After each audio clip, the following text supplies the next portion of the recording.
Yeah. Good evening. Welcome to RCR 46, September SOG. I'm Brian. I'm Nick. That's a great title for it, actually, because how long can we live this way? How long till the rain stops coming down? You know, we're complaining here in Pennsylvania because all we're going to get out of the hurricane is just more rain. So it's par for the course for us. At some point during this night, I am going to be dragging this 20 feet of microphone cable into that bathroom because I did not take my post-workout poop. So. Very nice. I actually had to stop at Dunkin' Donuts on the way here because I was not going to make it, and my bowels were making a thundering not heard since, well, this past weekend. So, yeah. Thundering like Charlton Heston. Down from the mount. Thundering like the booming voice of Brian Blessed.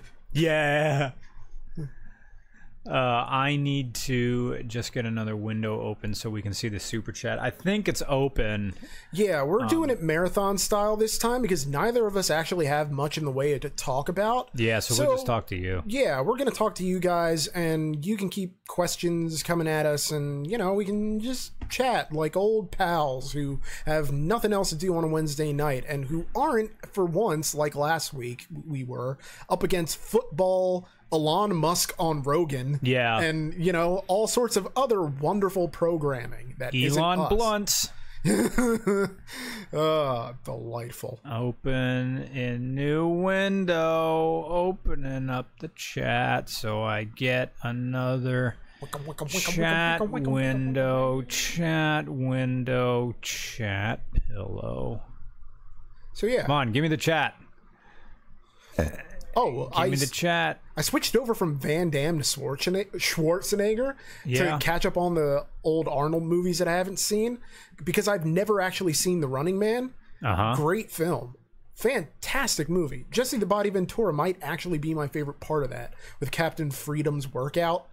It's just, if I could pull it off, I would love to cosplay him as for New York Comic Con, but I don't think I could pull off Captain Freedom.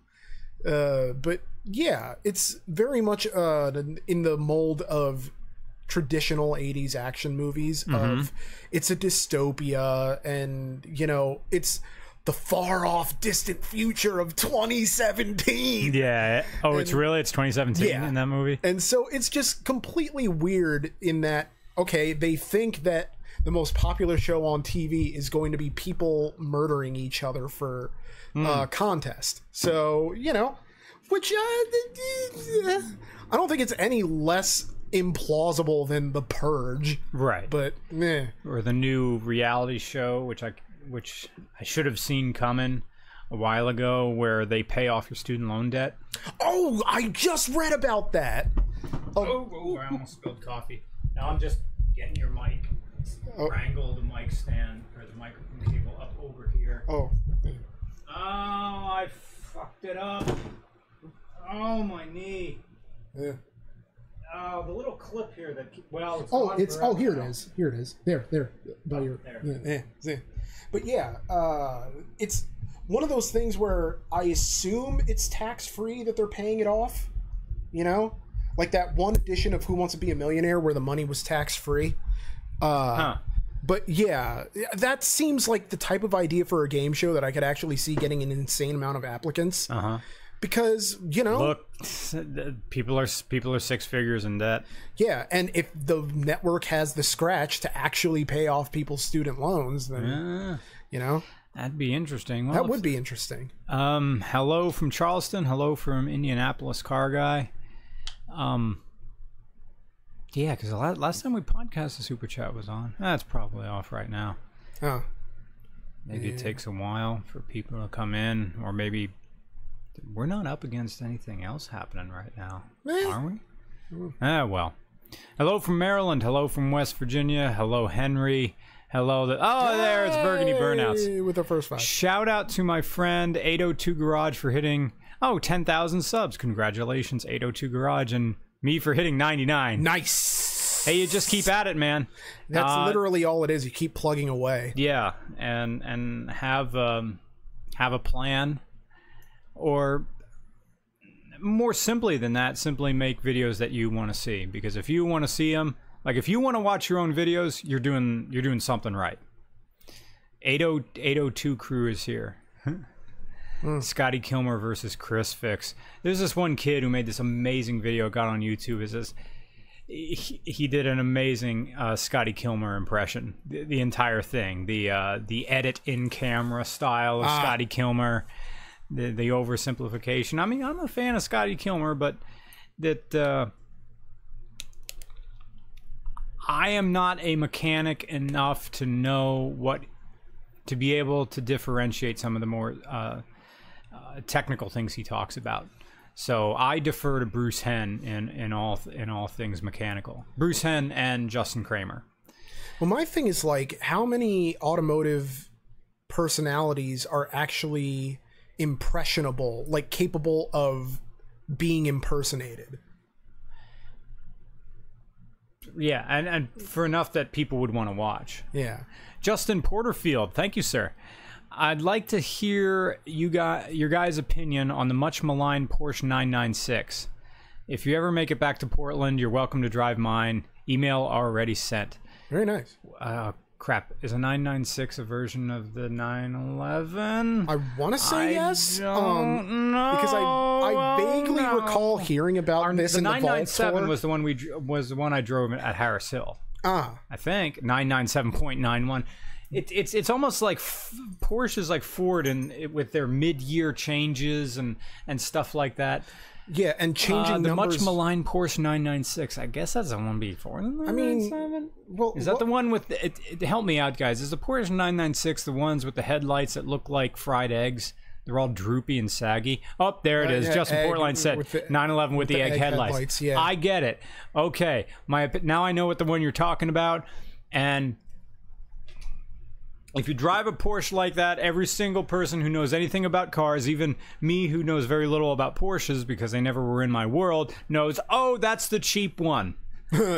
Because, oh, that's the one you buy on Craigslist for nothing, and then you get to be a Porsche guy.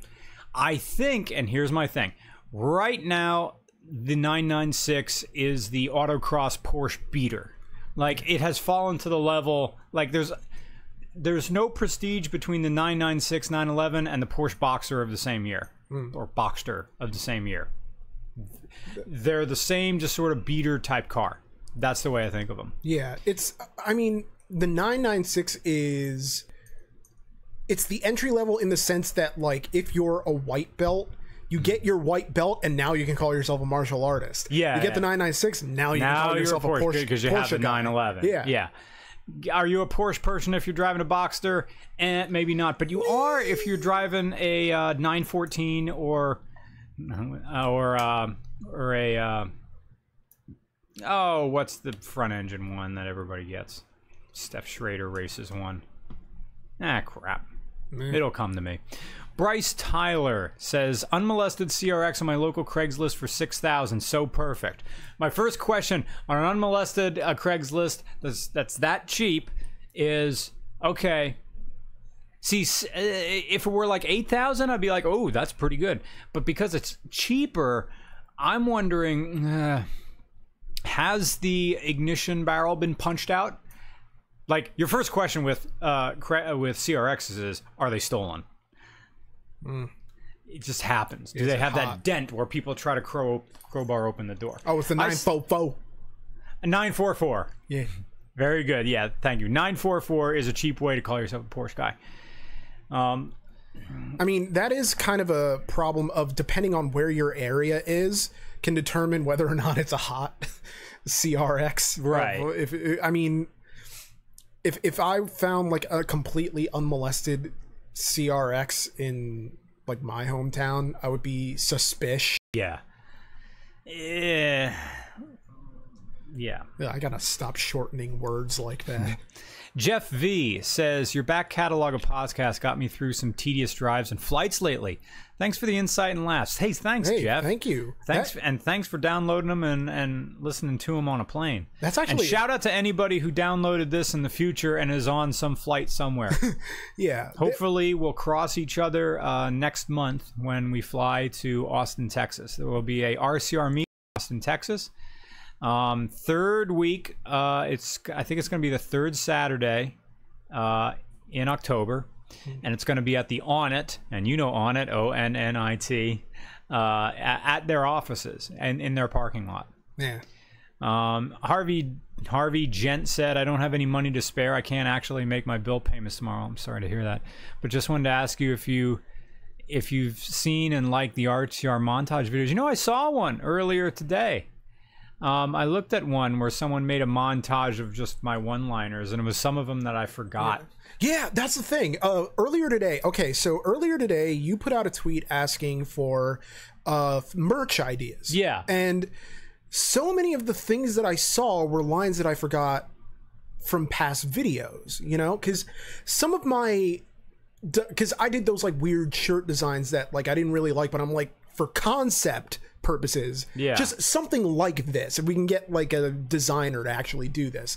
And one of them was no clutch, not a manual, which I like that one. Then there's Stance Nation, my car's so low I can't drive it, which I slight misquote on that one. It's my car's so low I can't use it. And there was another one that So Fancy Automotives in Hartford, Connecticut, like just a fake garage shirt. And then the recent one, it was literally just brand in chunk 5. Like, that's all it is. Like, I wonder if I put that almost stringer tank top wife beater thing that says brand on it, and just put it up on eBay and just see what happens. The Stan the Man, like the brand. original Stan the Man one. Like, I'll sign it on the back.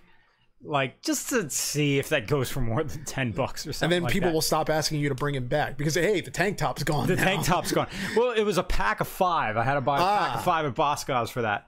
And I think I have more. Like, I could make, like, not the original one. I would have to have it in, like, blue ink instead of black ink. Well, the Stan the Man thing reminds me, because we filmed it in the garage, which... Okay, so over this weekend, you helped me try to install... I don't know why I'm saying this. I just want to check on my... he's going to check on his... Okay, so basically, I got a JVC Bluetooth head unit. So I looked at the instructions and the manual and everything and the assembly kit for the... for basically the self-install kit. And Brian looked at the instructions. He said, I've never done this before because I got mine from Crutchfield, and all you do is, like, they literally do all the wiring for you, and the only thing you need to do is you take, like, the wiring harness, you just connect the thing in, and you're good.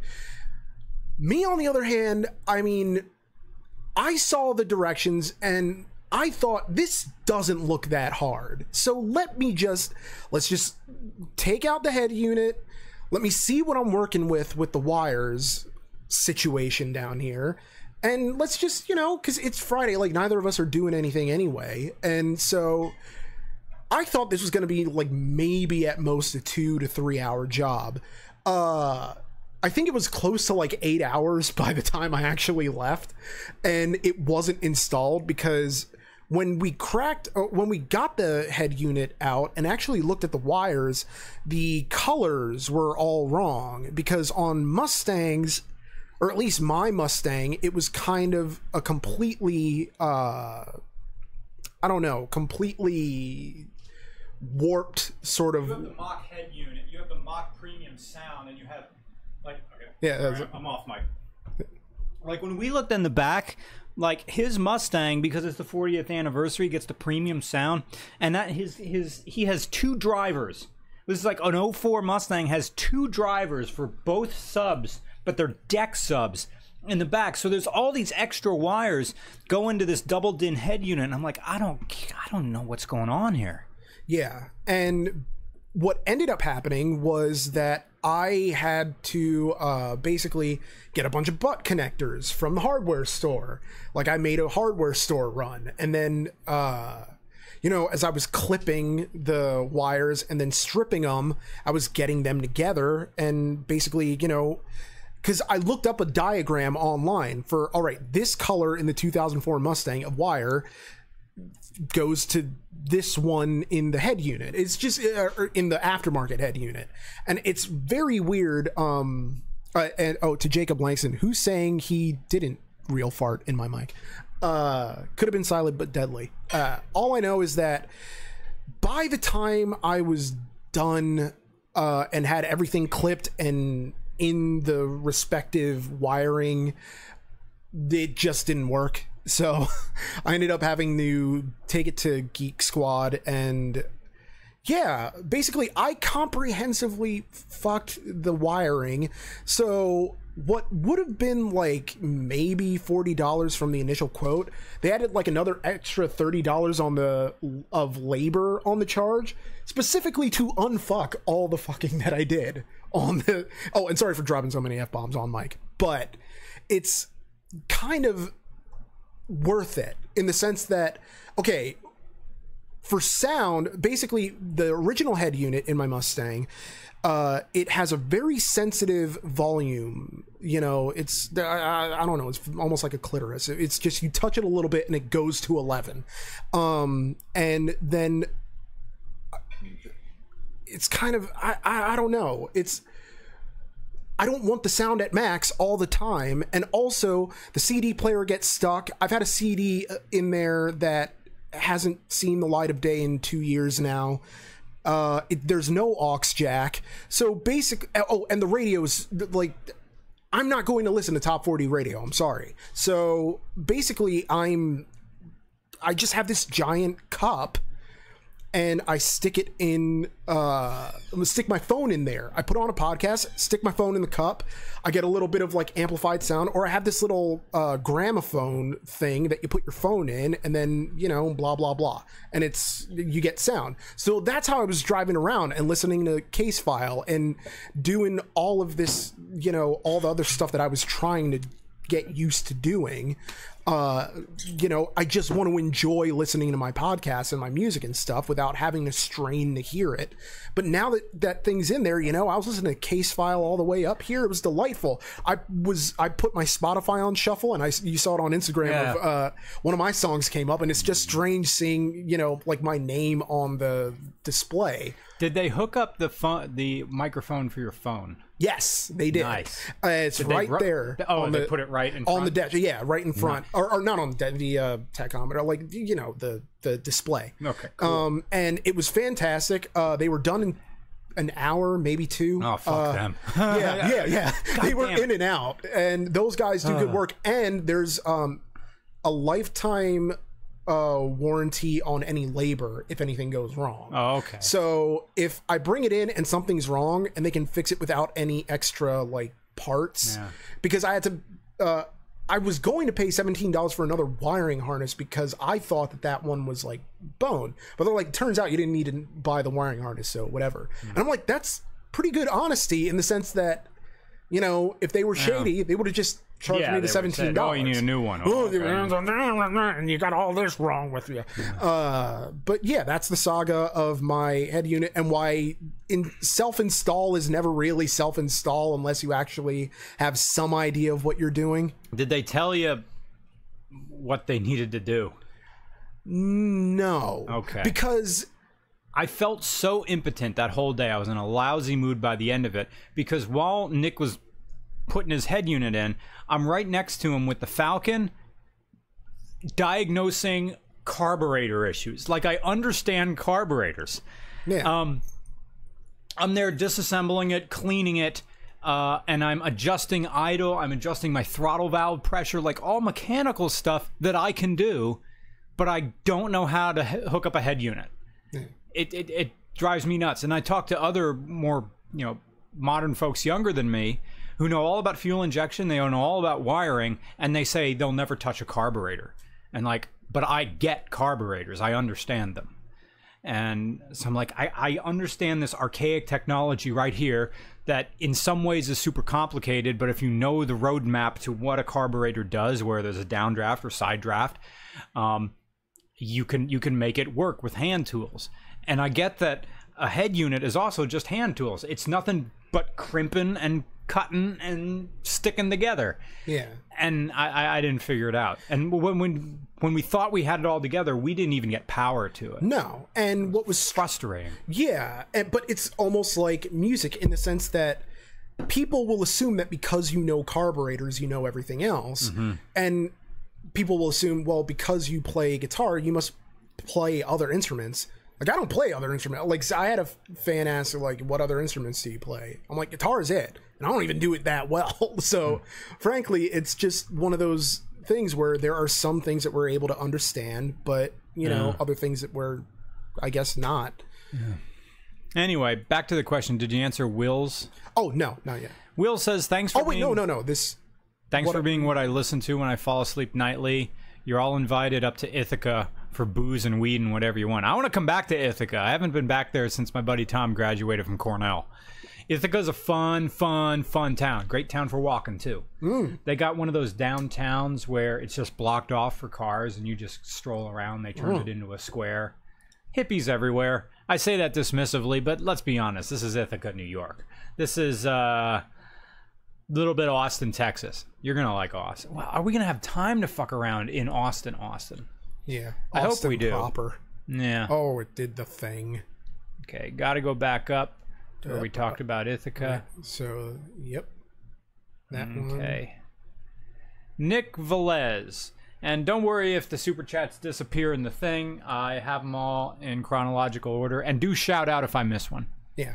05 Legacy GT official car of other than my baby. I'll mow your lawn. I can have my own lawnmower. The official car of a Craigslist lawn care. You got an 05 Legacy. You can fit a push mower in there. If you pull the pins on the handles so the handles lie flat, and you could fit like weed whackers and stuff like there. You fuck up the entire interior, and the rear seats never get folded up again. They're always down. Brian, and thank you, Nick, for your donation. Bryson Webley, is it me or is it mainly unsuccessful people in our lives who have all the motivational quotes hanging on their walls? A lot. Well, yeah, the people who have nothing going on in their lives. Well, they're the people who need them.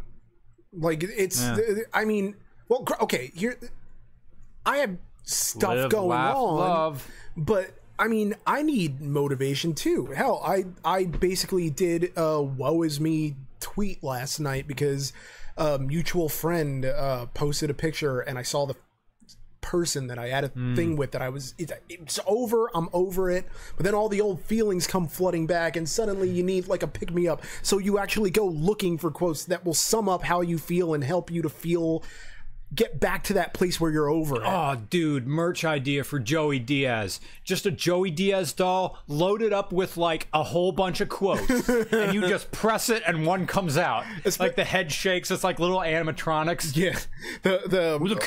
A bunch gives a shit who's running things, because at the end of the day, you're running things. Yeah. Thanks, Uncle Joey. Yeah, just Uncle a bunch Joey of motivational animatronic doll. Yeah, and it really is motivational in a great way. I mean, like it has a clock, and it can go like whatever day it is. Yeah. It's Tuesday, motherfuckers. I'm slinging dick and handing out firecrackers. Slinging out dick out here with 3 hands. It's just... Is that a thing, or did you just... No. He's slinging dick with 3 hands. Like, I woke up one morning to a tweet and it was literally Joey Diaz. It's Monday, or it's the Lord's Day, and we're out here slinging dick with 3 hands. The greatest. He's playing Pennsylvania this Friday. Yeah. I still haven't bought tickets. I want to go, but at the same time, I think they were only $35. That's not bad. That's really not bad. We'll look into it. Yeah. Angry Clown 1990.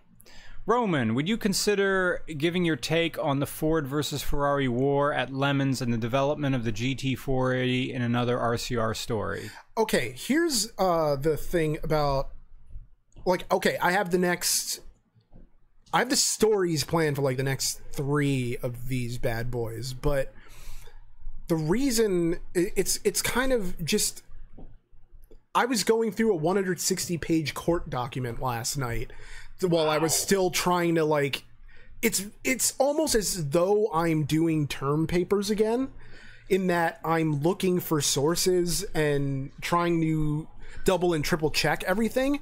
So yes, I would love to be able to do Ford versus Ferrari, but A, I feel like other people have already done it and would do it better. B, there's already that movie that's going to be coming out that's like Ford versus Ferrari with Christian Bale and Matt Damon and the rest of them. And also it's, I don't know, I already have the next like 2 or so planned out after the one that's going to be coming out while we're in Austin. And it's not that, so I don't know when I would get to it, but it's definitely a story worth looking at because, you know, it's an interesting story. My only issue is that I feel like I've done 4 in a row that are all about racing. Yeah. And so I kind of want to get away from doing motorsports and get back to maybe people. So, well, I mean, even if it's about motorsports, it's still a people story, but it's still, you know, the death of a company is more interesting in some respects, or the story of a crook along those lines. Yeah. You know? Oh, and that one, any plans on the 90s Speed Wars, which we were talking about with Ted? Well, yeah, we were talking about that with Ted, and this past weekend, we had a fan of ours from Toronto who offered to be our Toronto fixer. He's a cinematographer who was doing some work in Manhattan last week, and he said, well, I'll drive out and help you film. And he had all the gear. Like, some of his gear was rented, some of it was studio. It was legit stuff. His cameras were so good, they didn't record audio unless you plugged in the audio module. His the equipment to hold his cameras were nicer than any camera I've ever owned personally. Same here. It's just... After it was done, he told me, and this was after you left, he said, if you want help in any like big time documentary, why am I having a hard time saying documentary? Documentary. This is how you get old, man. It's the emphasis on the wrong syllable. Documentary. For me to look him up. So that's what he does. That's what he films. Huh. I don't know what shows he's worked on. His name's Ivan. Yeah. And we talked a bit about my dream documentary on Japanese Speed Wars of the 90s, and he said that's a very ambitious project. I encourage you to do something first more obtainable and shorter. Yeah. That isn't quite this big mystery thing that involves this mysterious letter from the Japanese government to the manufacturers. Now, motorcycles in that era, the 90s, is something I feel very passionate about. So I would have to do something a lot smaller, something that I could film so I could learn what it means to film a documentary. And it's funny, Ted gave me a similar talk after you guys left of like if I needed any help with the one that's coming up, give him a call or get in contact, because he, like, if I can't find an image of something that I can use, he can draw it. And Ted, by the way, is the graphic designer who designed the RCR logo. Yeah, and occasional photographer. Yeah. I mean, he worked with a company when he lived in Norwich, UK, who worked with the BBC, so he knows how to do this stuff. This guy Ivan's cameras were so fancy that that Ted was the focus puller. Like, you had to have a guy pulling the focus. I first learned about pull focus from watching Law and Order, because that was like all the court stuff. It was like Jack McCoy, pull focus, whoever the defendant is. They would just pull focus back and forth between him and it's all over the place. Commander Derp, thank you for I think that's Australian money. Thanks for all the awesome content. What do you think of the first-gen Subaru Legacy Liberty. Oh, it's 3rd gen. Gen 3. Oh, what did I say? First. Oh, I'm sorry. 3rd gen Legacy. Now, I'm not quite as familiar with the Legacies as I am with the Forester, and gosh darn it, help me out, guys. What is the 3rd gen Subaru Legacy? Was that during or after when they had... Was that during when they had the 4-wheel drive button on the top, or that was after? I think it would have been after, because if you... It's not an Outback. I'm trying to think of the timeline. This is my problem. Because the Legacy platform was always there, and then it became Legacy, and then Legacy Outback. Yeah. So when they got Paul Hogan involved, that was when the Legacy became the Outback. But it was always the Legacy before. That was the same thing. They just butched it up a little bit. Got Paul Hogan in that hat with the teeth on it. Yeah. back even the Simpsons had jokes like in the 90s, the Australian stock, the act of being Australian was so hot in the US. Like we went through this weird Aussie thing circa 1994, 5, 6. I mean, the first Crocodile Dundee was like late 80s, but then it kind of became this cult thing on home video in the 90s, and so you had this weird aesthetic of we're putting Australians on pedestals. Outback Steakhouse, let's make a your country themed restaurant. 2000. I've never eaten at an Outback. Daily, like the USD or whatever who does calorie recommendations suggests 2,000 daily for a normal person's diet.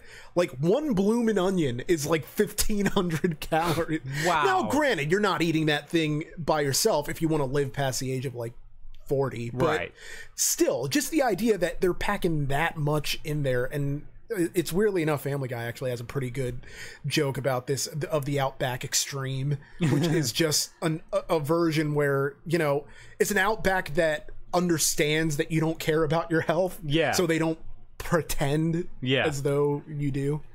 There used to be an Outback across from the Berkshire Mall. Yeah, still is. Still is? It still is, and it's always every time I drive by there, because I went to the Spirit Halloween that was over there to look for cosplay elements for New York Comic Con, and there was a line.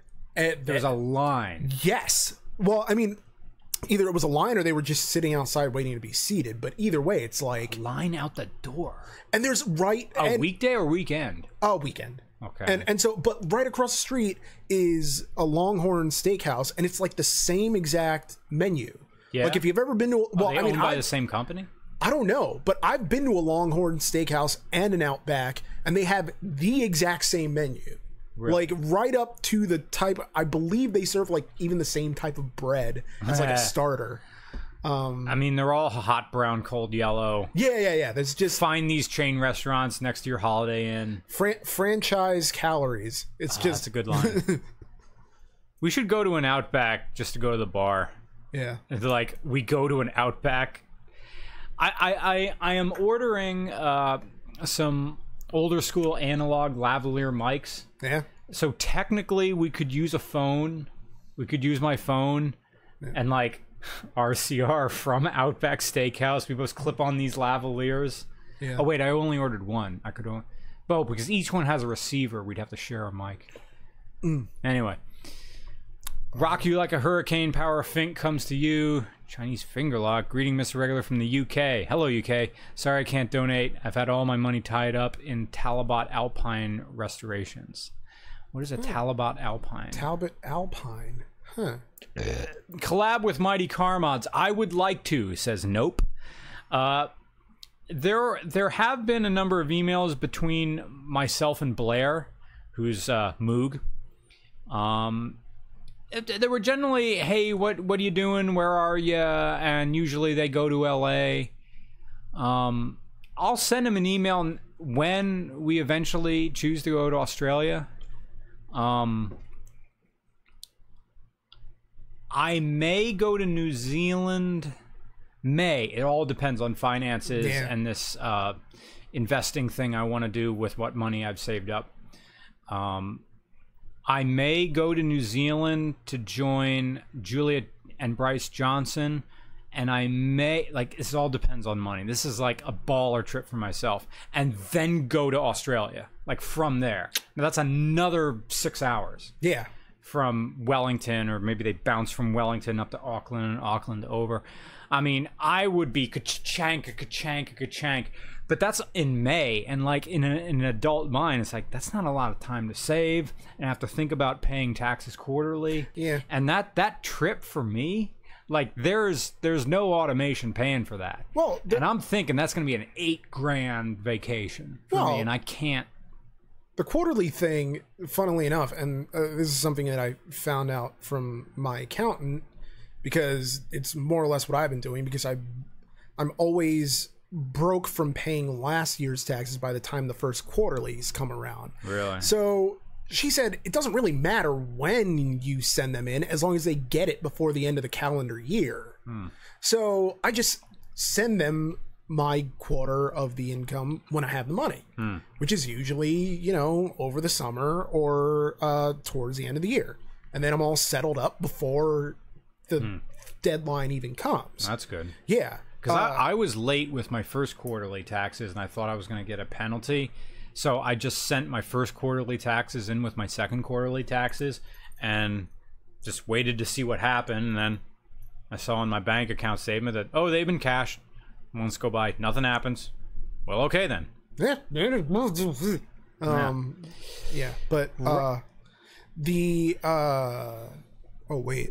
Rodney Cayenne says, Mr. Regular, can you give a shout out to my fiance Ashley? Hello, Ashley. Hi, Ashley. My name's Brian. It's a pleasure to meet you. I hope you're having a very good night tonight. Coming up, we got Miles Davis. We'll be playing from Authentic Vinyl. Weather tonight, central Pennsylvania, is 71 degrees, humidity 80 degrees, 89 degrees on Independence Mall. it's the Independence Mall part that makes it. Oh. Like there was ideas for merch. Someone had like just the RCR Vaporwave album released entirely on cassette. So I was thinking of other ideas for merch. I'm leaning heavily on, like, this is something that you can get a hands-off distributor. Yeah. Like if we do more complex stuff, it's the idea that I'm gonna have boxes of stuff that I'd have to mail out individually. And I saw that stuff was just sitting around in boxes at Matt Farah's house when he had his old house down in Playa, and it's like that's a thing that I'd have to do every day, is just go to the post office. I'm willing to do that if we would do like some super someone's shouting out about RCR South Africa. That's a trip. We have to find sponsors for that. What was I talking about? Oh yeah, merch. It's going to be, it's leaning right now on a trucker hat embroidered with the word brown on it. You can have it in any color, but they'll all say brown. So there you go. That could be a thing. Other things, I'm open to the idea of doing a limited run of something more specific. If it means I have to order, say, 20 of something, 30 of something, 40 of something, and whatever these somethings are, they could be signed, and whenever they're gone, they're gone. That was something Matt Farah suggested, because they did Christmas sweaters, and there were only so many of them, and that was something that if you do a limited run of something, you maybe can charge a premium for it, knowing that it's only going to be around for a short time, and that's worth your time to just keep running to the post office, making out the packages yourselves, sign a little thank you note, put it in. Yeah. I don't know. I think hot sellers will just be the most simplistic things, like brown or brand. Yeah. Or, you know, just that type of, like an Uncle Pull tab shirt. Yeah. Or something along That's those something lines. that I think Ted could draw. Like, caricature of Uncle Pull tab. Yeah. But then again, would I want to wear what Uncle Pull tab is? Because Uncle Pull tab is this misogynist, red pill reading, alt-right, vaguely stand for the flag, but he doesn't think anything through. Reads the headlines only. Gears iced tea slugging. That's a specific reference. Just general purpose bush light drinking. Scratch off lottery tickets. He plays the claw game by himself at the supermarket. Yeah. Even that's though he has no children to gift the reward to. What's up, TK here says, "Hey, Nor, if y'all were hats, what hats would you be?" What? If y'all were hats, what hats would you be? I mean, I'd be a bucket hat. My one's hanging from the ceiling over there, so it dries out nice. Mine would be this army cap, which is technically what they're called. And the only ones that fit, because it's flex fit. So, yeah. Should have done real fart in Roman's mic. My poop has gone back up inside me, so I think I got another 20 minutes. JSB225 says, "Gave RCR a shout out on my radio show. Hey, I have a local radio station. Any air tips for being an on-air personality?" Like, my whole on-air personality is being Mr. Smooth Voice. It's good to hear you. I'm so glad you're being able to join us. I am that warm piece of bread being served to you. You didn't know you wanted it at the restaurant, and they don't even advertise it, but it's like at the Brick House. Yes. The warm bread comes. I forget about it every single time I go. You order something, and then comes the hot garlic bread. You know you're counting calories, and you know you're trying to cut out carbs, but fuck me. Warm bread. Delightful. A little bit of butter, garlic. It's soft. It's oh yes, there's a little bit of singe on top. It crunches as you bite into it, and then it's smooth. This is the type of on-air personality I like to be. Whatever's going on in your mind, forget about it. Audience is mainly dads that won't let their kids touch their C-Corvette because it's a classic. This is the type. I wonder if this could be like Mr. Regular just talks to you, like a spin-off thing of smooth jazz. I had a dream last night. Last night I had a dream. Kayan says, "Are you ever going to get into motorsports?" Why, yes, Kayan, I am. I'm going to go down to Harris Hill Raceway, tune some hot laps, take a very, very heavy brown in their bathroom. I'm going to punch the walls as I do it, because there will always be an epilogue to my movements. James Welch, $2. Have you guys read Fire and Fury? It's brutal and interesting. No, sir, I don't know what that is. Yeah, I do believe it is the Donald Trump expose. Really? Oh, okay. I'm going to go check on my chicken.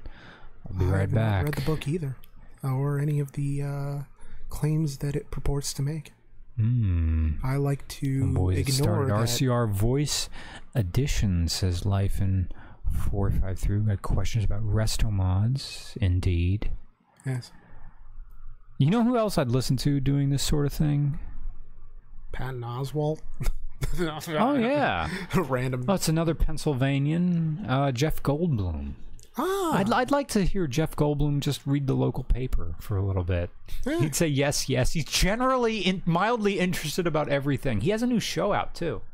It's a food show. Yeah, I forget who it's with.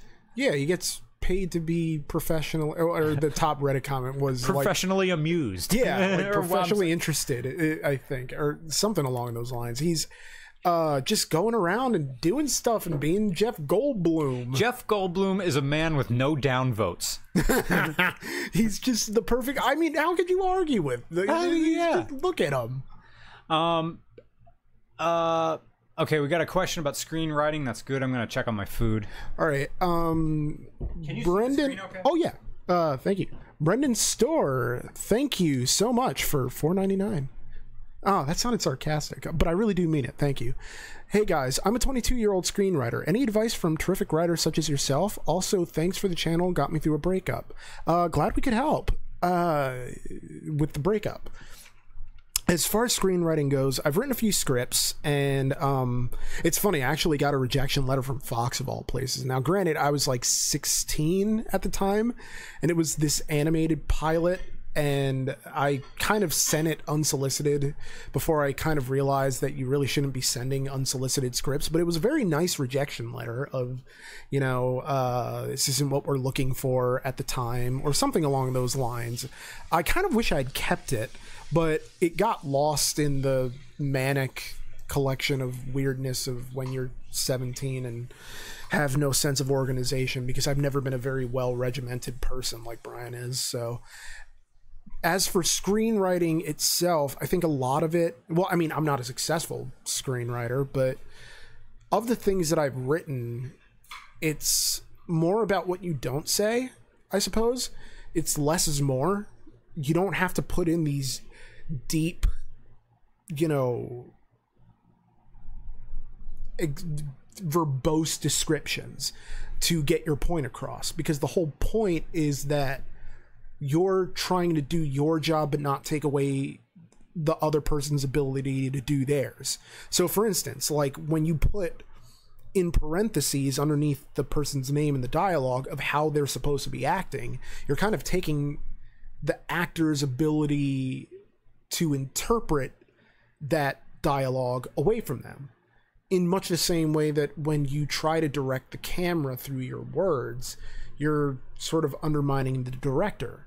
And it's, a script should read like a story and not as a clinical sort of spreadsheet of camera shots or things that are, I kind of think of like Brokeback Mountain as a really great screenplay that manages to work as both like its own piece of fiction, but as a script for the direction of filmmaking. It's because there's a specificity to its language. Now, granted, it's because it's based off of a short story by Annie Proulx, and it's one of the best short stories I've ever read. And by the same token, Brokeback Mountain is one of the best movies I've ever seen. Personally, in my opinion, it's one of my favorite movies. But the script is such that, you know, there is room for experimentation. It's just they don't recommend experimenting unless you've already made it. But the thing is that you still have the Quentin Tarantinos of the world who completely play with structure in their screenplays, and that's why I love reading them, you know? There was this screenplay that was unproduced that I read a few years ago about a guy who runs afoul of a girl who is like a witch doctor of some kind, and so she curses him so that he doesn't have a dick anymore. And it's like Me and My Penis, I believe, or something along those lines. And there's this scene where the guy gets, you know, he's trying to get his dick back, and in the corner of the screen there will be a little meter that is sort of counting the trajectory of his erection. I really wish I could remember the name of this screenplay, but it's weird in that, you know, it does follow a conventional narrative structure. It's almost like Big, if Big were about dicks. And, you know, but a lot of great writing ideas are just, what about this if, you know, if it were something else, which it sounds like a stupid way of putting it, but, you know, Titanic is literally just Romeo and Juliet on a boat. Like, it's, yeah. You take these things and make them other things. Nick, I apologize. I forgot to hit record on the Zoom H4. I'll grab it off YouTube. At least it'll be, if we don't get no drop, and if we get any drops, yeah, it will be one file. No worries. But basically, yeah, that's kind of all I really have on screenwriting, because, you know, I haven't done a lot of it. Now, if you're just talking about writing in general, a lot of it is just reading good stuff. Yeah. Like, the more you read, the better you'll get at writing. A technique I use is when I'm writing and I get stuck, I have a book right next to me of an artist, writer I respect, an author I respect. I'll just read some lines and go, and usually it's like, fuck, why didn't I think of that? Oh, that's brilliant. And then because I suck so much compared to Hunter S. Thompson or Theodore Dreiser or Hamlin Garland, I will try to impress them, even though they're long gone. Let's see. Nope says, would you join a float plane club? No. As a permanent a float plane is an airplane that lands on water. Oh, all right. That was straightforward. No. Only if Tony Airlines was with us. Yeah. I want to take a road trip with Tony Airlines out to Ohio because there's a guy waiting out there with a bunch of planes. And half of, like, me flying is me trying to have a relationship with my dad. Because my dad's a pilot. And that's what he loves. So, like, doing the sailplane was like, yeah, it was a weird thing for RCR. But what I really want to do is being able to share something with my dad. Like, as my dad ages, I don't know if he'll pass a physical anymore, but he could always fly right seat. So that's an excuse for Dad and I to go do something. Yeah. Dr. Jones 5 says, missed you last week, caught me off guard Thursday. Thoughts on Doug DeMurio's Ford GT? Holy shit, how hard is he balling? I mean, a Ford fucking GT. Got to be balling pretty hard. He spent 6 figures. Yeah. Which means he made consistent 6 figures off of YouTube. Yeah. I mean, we've had some good million view videos. Yeah. Where, like, they're consistently making money every month. Like, for us, like $20 a month. Like that driving the Knight Rider truck for the first time, or driving the Knight Rider car for the first time. The Mazda RX-8 video is always up there. People love that. The Rotary guys, man, they don't have a lot of content to keep them happy, so I'm happy to do that. I'll do an RX-7 FC one of these days. But imagine if you're frickin' Sammy Sosa, Doug DeMuro, just on juice, just popping them. Every single video, the number has an M after it. Just pow, pow, pow. Which shows you how much money friggin', well, Google owns them, so they have God mode money. They really do. And Burgundy Burnout says, Float Plane Club is a website created by Linus Tech Tips where people can pay for early access to a YouTuber's video. Oh, no. Nah. I'm not doing that. Yeah. Don't like locking things behind a paywall. Then you just become If we EA. did like a short film or something like that, or something that we put considerable effort above and beyond our traditional weekly video, then I understand that. Yeah. Like if you and I made like a short 20-minute film, reacted, or we got actors, we wrote this thing, it took months to do, it was polished, it was tight, there was no fat on it. Yeah. Fuck yeah. Pay $1, pay $2, and we made this thing that's out of our wheelhouse. Let's try to make its money back. Yeah. Doug. But yeah, I would like to drive Doug's Ford GT. Too bad it's in California and we're stuck in Pennsylvania. Hey, Doug. No, Doug's a good guy. You can tell there was a little bit of jealousy in that. But I'll be straight for it. Like when we started, we were ahead of Doug. I've seen a lot of people, you know, other channels, like be fans of ours, be smaller than us, and then pass us. We've always been like this sort of, I don't want to call us like Mark Wahlberg in the Fighter. Oh, as Irish Mickey Ward. Yeah. Be like he's a stepping stone fighter. Like RCR is a stepping stone channel. Like, I mean, we will never ever be huge by virtue of being disgusting. So yeah, by virtue, we wouldn't have made it this far without being how we are, but being who we are limits us to being who we are. Yeah. Which is fine with that. I mean, let's be honest. I still don't have a job. We're doing this. Yeah. Like, and living in Nowheresville, Pennsylvania, it's pretty good for us. Yeah, no, I love my life. Yeah. It's great. Like every now and again, like when I think like if I had DeMuro money, what exactly would I do with it? I would still be pining for, you know, a girl or a guy to hug at night. That's really what I want. There's this story from Penn Jillette, who was when he was like when Penn and Teller was getting big in the 90s. Yeah. He knew that, yeah, they're making money. 21st Technology says, does he only answer Super Chat? And said, no, I answer everything. It's just we go back and forth. Now, honestly, Super Chats, they pay a little bit money, but everybody deserves their little bit. Oh, excuse me, I just farted. Very nice. Anyway, Penn Jillette. He was telling the story like, yeah, they were getting big, but he was still trying to hook up with this one girl he liked. And at the time, like, either he had sex or failed to have sex with her. So he goes to, for whatever reason, he needed to go into the bathroom to either shower or clean up the junk. Yeah. And he said there were no towels in there, or if there was a towel, it wasn't good enough. Like, it was like a dish towel. Like, for whatever, his lower region was extra sloppy. Yeah. So he had her hair dryer and was pointing the hair dryer at his crotch, and it was weak and it wasn't doing its job.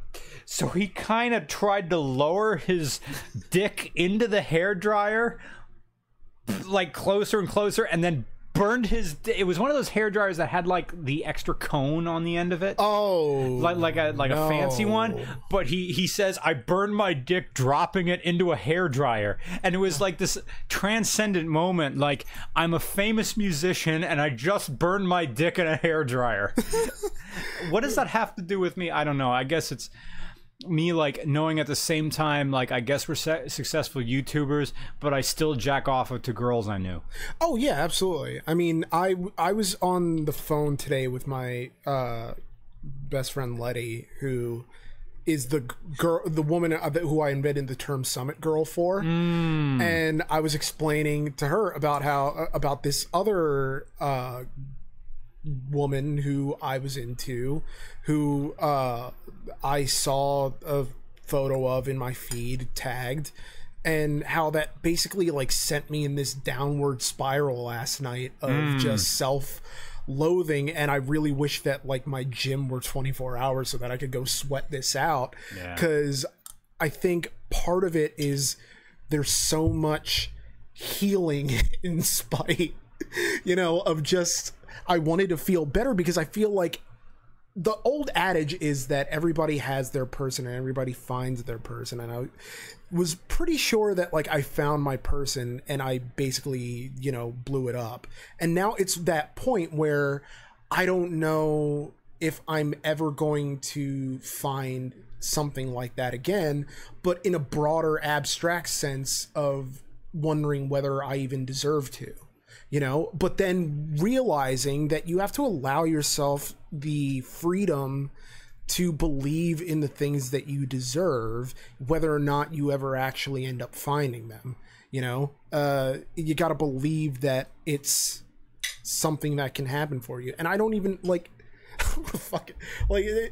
Like I keep telling myself, like, this is crazy of like, I would have married this person and I don't want to marry anyone. Like, I'm a very non-monogamous person, right? But like, I haven't been in a relationship in 8 years.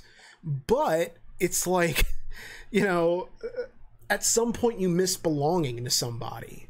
Like someone, not just someone who you can call your own, but someone who can brag that like, he's mine. Yeah. Like, that's my guy.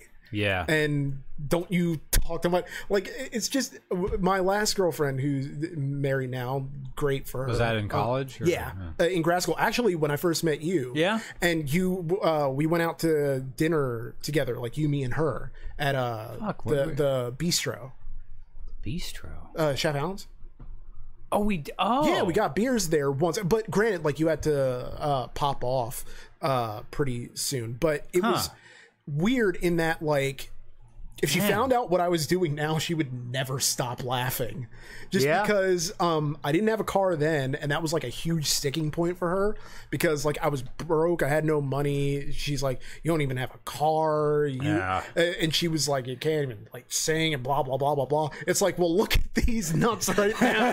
It's just like we're on the way to LA to do podcasts or flying first class. I have an album out. Yeah, like, what the fuck? Like, say what you want about Toby Keith. He has the best Stick It To You song called How Do You Like Me Now? Yeah. But actually, the video is insipid as shit.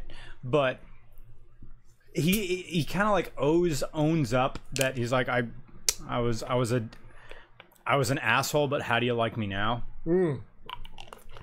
Actually, it's kind of a dickish song. Whatever, it's got a good beat. Toby Keith is like the most... He is what foreigners think of when they think of America. Like, we'll put a boot in your ass, it's the American way. Like, that's one of his lyrics. Yeah. Like, he's, you know, I don't know. It is what it is. God, I hate that phrase. I gotta stop saying it. Toy Box Club. Thank you for your generous donation, sir. Is it a bad idea to put forced induction on a stock block Fox body? No, they can take it. I mean, the thing about a stock block Fox, what he's talking about is a stock engine block Fox body 5.0. The top end is completely built. You're fucking... Well, depending on how crazy you went with your compression ratio. Either if you are interested, I have a 2004 Focus SVT for sale.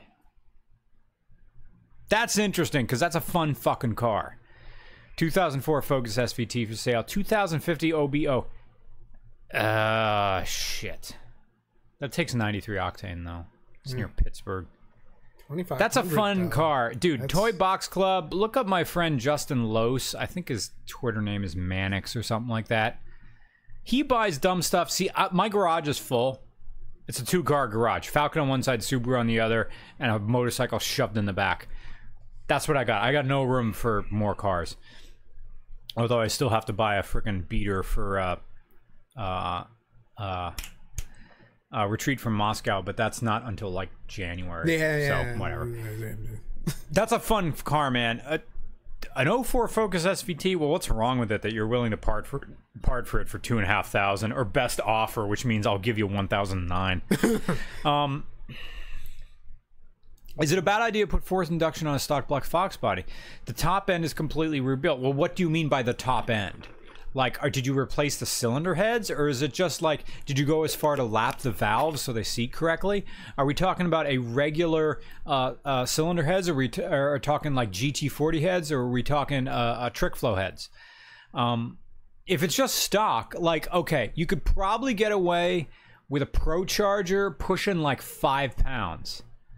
But apart from that, you're going to have to talk to a tuner. I mean, Bruce Henn is always saying that I need like a supercharger on the Falcon because he wants that car. I mean, it's his build and he's associated with that, so he wants that thing to make power. But the thing is, like, I have a stock cam. It's the only thing that's not stock about that engine. It has full roller rockers, which in retrospect, the guys from Roadkill talked about full roller rockers are only really applicable in like high RPM drag applications. Looking back, I wouldn't have gone. But Bruce, on the other hand, says, well, you may have gained 10 horsepower or something. That, of course, that's something everybody says it makes 10 horsepower. Yeah. Every mod is 10 horsepower. Metaroos. It's a non... Go ahead. It asks... Quinn Dickinson is here. Hey! Apparently, Ruby Tweezy's Burgays are mating. Hey, it's Quinn Dickinson. But Metaroos wanted to know thoughts on old new Top Gear, which I assume is the... He's like the last iteration before Jeremy Clarkson's Punch Out for the NES. I mean, my thing with Top Gear is that the way that I was watching it, because I don't have cable, was when they were all on Netflix. They had like every season on there, and it was great. I would just sit around all day while I was working and just watch Top Gear. And then they got rid of it, and so I looked up some clips online once they replaced Clarkson, and like they're trying... I just could never get behind Chris Evans as a host, and then they brought in Matt LeBlanc, and I don't really get what they were trying to accomplish. And then, with the Grand Tour, at least, I can kind of... It's about more than just cars. It's kind of a travelogue in a way, too. But even then, it's still... It doesn't feel the same. And It disappoints me to be able to say that. But, yeah. NJC 1230 says, greetings from Phoenix. I have a 1966 Chevy truck that I'm finishing up. Do you guys review Restomod cars? Dude, I drive a Restomod car. If so, I'll submit it. Well, thank you very much, NJC1230. Regularcars@gmail.com, and that's the easiest way to submit it, and that's the one I will read it. Now, I don't know when RCR Southwest will happen. All we're doing right now is concentrating on RCR Austin, or rather RCR Harris Hill, The Reckoning, or something like that. And The Reckoning. You're right. It's such a contrived phrase. It really is. The Reckoning. Well, no, it bugged me when it was used on Westworld this past season, and she just says like blah blah blah blah blah, gonna be a reckoning, and I'm just like, what? The realization. Why? Like, it immediately took me out of the scene, which it's already a show where, you know, it's basically a theme park for adults where you can bang and kill whatever you want. Yeah. And already I'm immediately like just launched out of the show because I'm like, who would ever say this? Unless they were like a fire and brimstone preacher, like Deacon Blackfire, you know, or I think that was the Batman villain, Deacon Blackfire, Blackburn. I don't know. Yeah, I don't know. It is what it is. Gray, the Floydian Circle. Floydian Circle. The Talabat Alpine was the facelift version of the Chrysler Alpine after the Chrysler sold their Root Sigma assets to PSA. Don't know what it is for $1 in 1979. America very nearly got the Alpine instead of the Horizon. Of weird, some weird Chrysler pre-Iacocca stuff. Who's about that? Alex Landers, a familiar face. I keep watching the 65 Mustang review just to hear Brian's Cypress Hill rapping. That was crap, but thank you very much. Well, but I do like Cypress Hill. Black Monday is a great album. Thank you for the entertainment on my commute home. I was thinking today, oh wait, Quinn Dickinson says something. Nice seeing you guys Saturday. Yeah, okay. Quinn Dickinson, for those people watching, his family owns that fire truck we reviewed. And it was weird because, and this is a spoiler, but it's, you know, bonus for you guys who are watching the stream. We reviewed a 1970 M35, better known as a deuce and a half, ex-military truck. That's going to be a wild review coming up in a few weeks. Yeah. And while we were there, this fire truck just rolls up, and I'm like, I know that, Han. That's Quinn Dickinson. Yeah. So he just shows up. But it was weird, like that entire day, driving around in a military combat vehicle, men just appear. That one guy in that Camaro LT7 or something like that. LT7. It's whatever Camaro is running the LS7. It's like the Camaro LT1 or something. The Camaro Z something. That guy, fan of me, shook my hand, and then Paul shows up in a Viper truck. Yeah. It's a guy at my gym. Just shows up and just starts doing donuts in a Viper truck, which we didn't film. I was in the car at the time. He didn't want us to film because he was hooning like in this parking lot. Yeah. But did you get him on? No, I didn't get it. No, because I was in the car at the time, and I didn't know that he arrived. All I know is that suddenly there's some guy doing donuts, as I'm like looking over. I'm like, is there any particular reason somebody's randomly doing donuts right now? But that's the thing about like military trucks, like all the guys. And it's going to go into the review. All the guys. Oh, people in the chat said it's the ZL1. You're correct. The Camaro Z1. When we were rolling down the road in that deuce and a half, suddenly all the diesel bros and their bro dozers were outclassed to a degree they forgot existed. Like, they were at the top of the totem pole, and in just runs a Space Needle. Like, you thought you were at the top of the heap. Oh no, wait, you are no longer the alpha going down this road. So seriously, we're driving this deuce and a half, and the diesel bros are just spooling up their turbos trying to roll home. Like, fuck you, I'm above your coal cloud in this. My tires are as high as your chest. I mean, I'm gonna get into this in the review. I'm gonna be really excited when I do the narrative. But dude, a deuce and a half, each wheel and tire weighs 500 pounds. Yeah, and there's 6 of them. And that's the loudest car I've ever been in, or loudest vehicle I've ever been in. Period. And that includes the Piper, the airplane. Yeah, the airplane. Louder than an airplane. Yeah, and an airplane has no exhaust. Now, granted, he had an exhaust leak, but there's nothing that sounds worse than an unturbocharged diesel. Some guy in the regular chat, Daniel O'Hara, says, "Oh, dude, I drive a deuce at work." Are you in the military? Or is it? It's a fire engine configuration though. It's so badass. Like, no terrain is unconquerable to that thing.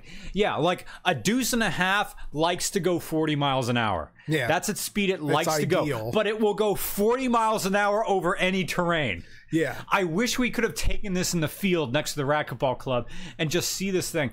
Like after I talked to other people, like I was on Telegram talking to people about a deuce and a half, and they were saying that they sent me videos of a deuce and a half on the Tough Trucks competition, which is Tough Trucks is to a monster truck rally what in wrestling, whatever their undercard version is to the big name wrestlers. I don't know what that is. Oh, what you mean, like event wise? Yeah, like whatever local wrestlers would come around before your name brand WWE people. Oh yeah, well there's the indie leagues, which are not leagues. So like you have the independent federation. I'm thinking of a term to call them, because if you get something like explaining wrestling independents are, they're just the indies. Like they're the things that are locally run and operated that aren't WWE or some other like international promotion like Ring of Honor or AAA or CMLL or New Japan. It's one of those things that independent promotion. Thank you. Oh geez, like I'm having so much trouble with words today. It's strange. I blame the weather in part. Okay, so Tough Trucks is where, before they have the monster trucks and they do their thing, anybody who like pays the fee can come with their truck and run the course. And they get fucked up because they are big jumps. I mean, they're made for, like, monster trucks have nitrous injection shocks. Like, the travel is huge. They're made to run this stuff. Yeah. People will run these junky trucks, and that's where people get hurt. Well, yeah, because they don't have a 5-point harness on either. Yeah, and even if they do, it's like this is a car meant to run on roads, and you jacked it up a little bit. But there were videos of deuce and a halves running these things. They ran them slow, but they didn't stop. Like, they went at a single speed, just it's like around. And one just stopped, and I knew exactly what happened after driving a deuce. Like, he was trying to find that unsynchronized first, so he stops at the middle of this hump, and I could see him. He's working trying to find first, and then he finds it, and the whole truck does that lurch thing. Like, I'm in first now. That thing will run on anything that burns. It's insane. And I just imagine it coming to like a mound of dirt and just pushing Mike through. Morris has never seen Mr. Regular Dude amped up. Dude, driving that deuce, it was one of the more challenging vehicles I ever had to drive, and I learned when I was out on the road with it that the key to driving it is to call it horrible names. Like, the more you curse at this transmission, the more it runs. It's like a girl who really wants chains and whips, and you're not into it, but in order to get her off, you need to, as Hunter S. Thompson said, dive into the backwaters of your vocabulary. Get out the cat o' nine tails. Yeah.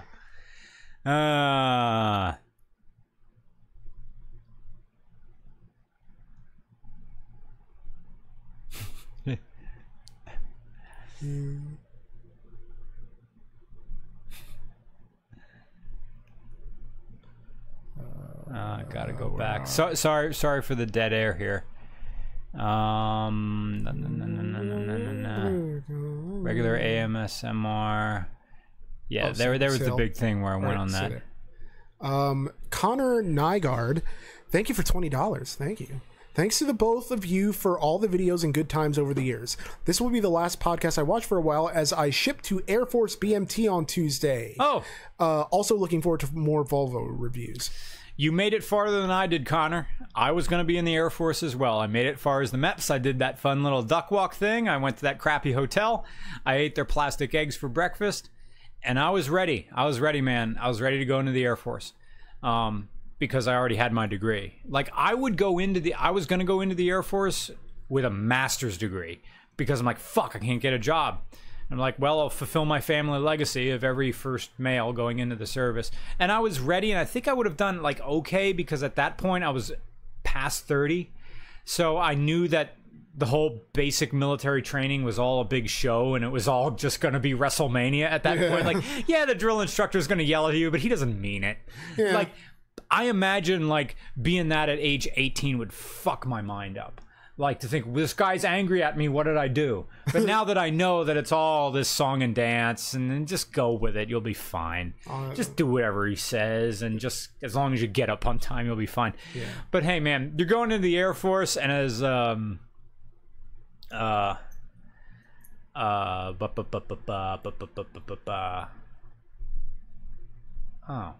comedian had the baseball bit, baseball versus football.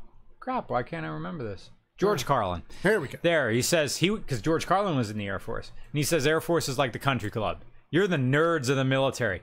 And the weird thing was when I was at the MEPS, Connor, like it was weird. Like no one knew which other branch like all of us was, but when we sat down to have breakfast that morning, by weird instinct, all the branches sat together and we didn't even know it. Like, I realized I'm at a table with all the Air Force guys because all of us look the same. We're all geeks. And dude, the Marine guys. It was like that Kanye West video, the new one with the shirts and the things. Do you see that video? Yeah, I didn't see it. Okay. It's just like these as... Henry Rollins is a Henry Rollins line, but side o beef man.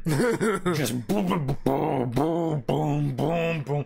It's like as the Marine guys walked into the room, like they're not even in basic yet and they're already jacked. Like they're walking into the room and you expect a guy with two timpani just like in the corner just going boom, boom, boom, boom, boom. They just enter the cafeteria to Tom Sawyer by Rush. The Immigrant song by Led Zeppelin. Thanks to both of you, all your videos. Thank you, Connor, for your generous donation. And as you will hear many times from many people, thank you for your service. Thank you. Roman Plea explains why car guys such as yourself would own a V6 4th gen Mustang and then burn it or a V8 swap it. I mean, I might swap at some... I made an ugly face there. Sorry. I mean, like, honestly, I don't care. Like, it's an SN95 with a... I'm sorry, I'm answering a question for you. No, it's fine. I mean, honestly, my thing is that, like, I always wanted a Mustang. I had a certain amount of money at the time, and I didn't have a whole lot of time to wait for the a certain model to appear in the price range I was looking for. So when this came up, like, I couldn't find an excuse not to, other than that people were gonna give me a hard time about having the V6. Honestly, like, I'm not someone who's gonna open it up anyway.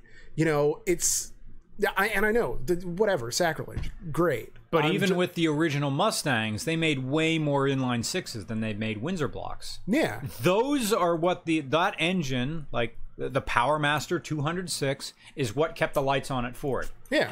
Like, and it happens all the time. People go to the dealership, they think they want the V8, realize they can't afford it, and settle on a 6-cylinder, straight or V6. Yeah, and I've had very few problems outside of my head unit disaster. Yeah, right. But, you had that. You had like you had to replace a fan? I had to replace a fan. Oh, and the tires, but that's just normal wear. And the tie rod ends. Okay, there you go. So, yeah, it's like, how much money have I really put into this car over 3 years? 100. Yeah, which is more or less the value of the car, but when I got it. But still, it is what it is. It's like when my 13-year-old Subaru, well, actually, our cars are the same year, 04. Yeah, or is mine 07? No, mine's 04.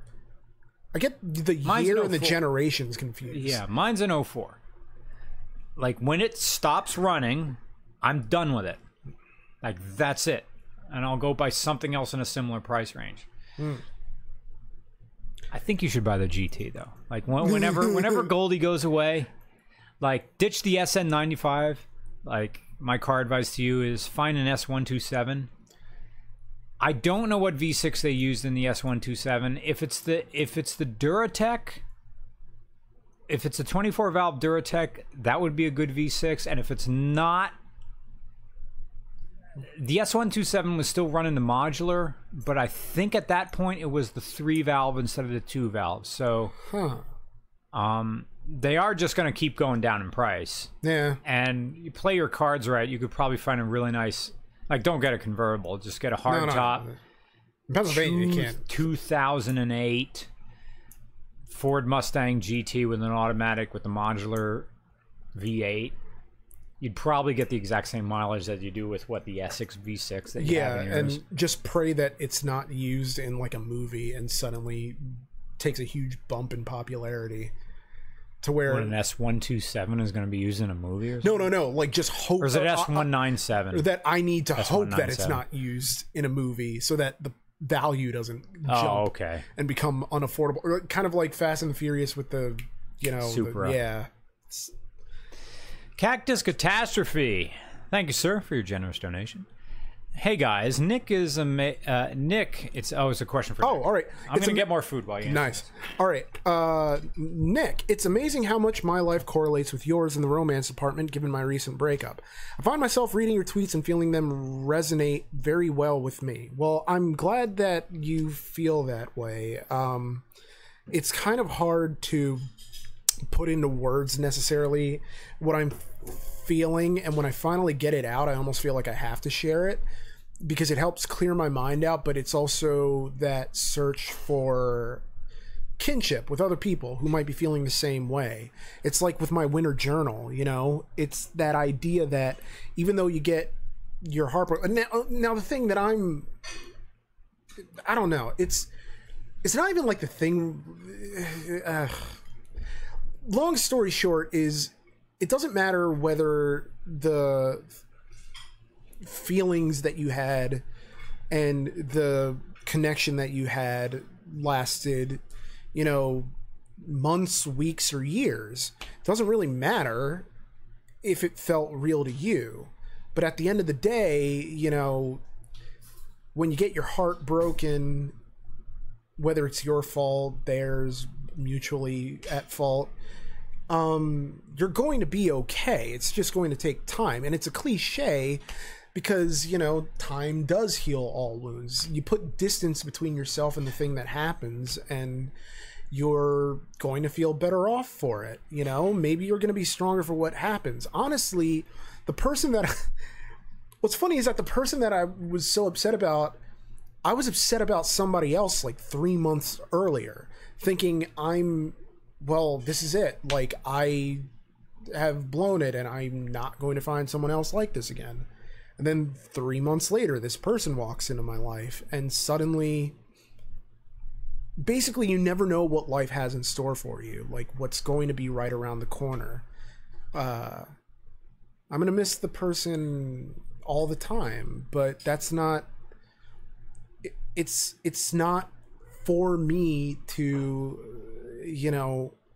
have my life or my thoughts or my dreams and circled around some person. It's, no matter how great I thought they were, it's not the point. I wish her all the happiness in the world. I'm trying to be at a point where I don't I'm sorry. Well, no, I'm trying to be at that point of like where, you know, because literally every other aspect of my life is amazing, but it's just this weird romance thing. So, you know, it's what am I? It's like, what am I, you know, at the end of the day, like, romance doesn't really matter, because at the end of the day, I just hang out with friends, or I hang out with my nephew and we film a video, or I hang out with you, or we hang out and write. And it's, you know, it's a great thing to be able to have these options and not have to stew in everything like maybe other people might have to do. And, you know, it's funny is that the gym really has kind of become a safe place for me of, all right, whatever baggage you have, this is baggage claim, or, you know, you just leave it all here. You're going to sweat it out and you're going to feel better at the end of it. And you're going to look better at the end of it. And then maybe next time you're not going to have all those insecurities that made you blow everything up the last time, because you're going to look at yourself in the mirror and you're going to say, like, dude, I'm hot as shit. Why am I putting up with anything? Right. Like, I know what I deserve at a certain point, you know, right. Or it's just, yeah, I don't know. But romance is weird and stupid. And also, I see this question popping out that's been asked repeatedly, but can I do a Foo Fighters song for a future intro song? Absolutely. I think Monkey Wrench. I want to say that I've done like a Foo Fighters song before, but it was probably something obscure like February Stars or something, or Walking After Me. But I don't know. I would have to check the master list. But long story short is time really does heal all wounds, but you'll always carry a little bit of something with you. And that's not wrong or bad. It's that we learn from everything. And we are the sum total of the experiences we have and the heartaches we go through and the breakings and the putting back together. So hopefully you'll get back up on your feet again. And hopefully you'll watch us and maybe we can help too. Just from being here. Thank you. Yeah. Brendan Stower. Stower? Oh, Stower. Yeah. Thank you for the writing advice. Love you guys. Ah, you're welcome. I love you too. Thank you for supporting us in this crazy channel we have. Yeah. Hope to give you more writing advice in the future. Florida. Yeah. Come to a video in my truck. Just kidding. Love the videos. Keep it up. Thank you, Florida. Nice swerve. Oh, no. Oh, there we go. It's kombucha. Nice. Did that come in a glass bottle? Yep. Fancy. Yeah, it's fermented things that... It's an acquired taste in a very literal sense, but I love ginger, so I make ginger tea literally every night. I just boil ginger in water, and that's all you have to do. Get the root from the grocery store. Yeah, you just chop it up and throw it in. Yeah, because I saw it the other night. I'm like, I want to use this for something, but I don't know how. You can use it for everything. You can use it for soups. You can use it for teas. You can use it for, you know, if you wanted to make, you could just use it for water infusions. Really? Pregnant women can use it to help with morning sickness. You just chop it in half, you smell it, and then it's, I don't know. But yeah, this is basically a fermented beverage loaded with probiotics for gut health. Nice. It's, because the whole, like, trying to stay healthy thing means a lot of chicken breast. Oh, yeah. So it's me trying to spice up the chicken breast, usually with hot sauce. Yeah. But I wonder if I could, like, chop up ginger and just cook it in the iron skillet that I have. I wonder what that would do. Ginger has a kick to it. Now, granted, it depends on how good the ginger you get is. Like, if it's, like, falling apart and has, like, old man skin, then you probably don't want it. But I think you'll know good ginger when you see it, when you feel it. You just know it's good and that it's going to be strong. And when you cut into it and the fragrance just smacks you in the face. Really? It's just going to be, and when you... It does have that lingering, like, burn to it. So it is a way to spice I do like a little bit of burn. I still got that super hot horseradish. Did you try a little bit of that? Yes. Yeah. I am not a horseradish man though. So that was a bit much. Ted Stoltz is. Ah. He lives down in Lancaster. So he goes to the farmer's market with all the Amish and like gets the super, super fresh stuff. Like it was ground it was like the horseradish was ground that morning. So you can ferment your own hot pepper mash and make hot sauce that is full of good bacteria. Oh, great! So I can fart even more. I mean, everybody loves their own brand, though. There are times when I've had enough, in a very the enemy kind of way. It's like when I fart myself awake. Yeah, it's like God damn it, and you hotbox yourself. Jeff Rainey. CA, that's Canada. As someone who likes big ideas, is it wrong that it took a couple of watches of the Pontiac Phoenix review to get intertextuality? Oh, that's perfectly fine. It would probably take an entire week of like an undergrad class to really explain intertextuality, and honestly, I don't fully understand it. I mean, honestly, like I don't think I'm in any position to really like Nick wrote that bit on intertextuality. Yeah. I didn't.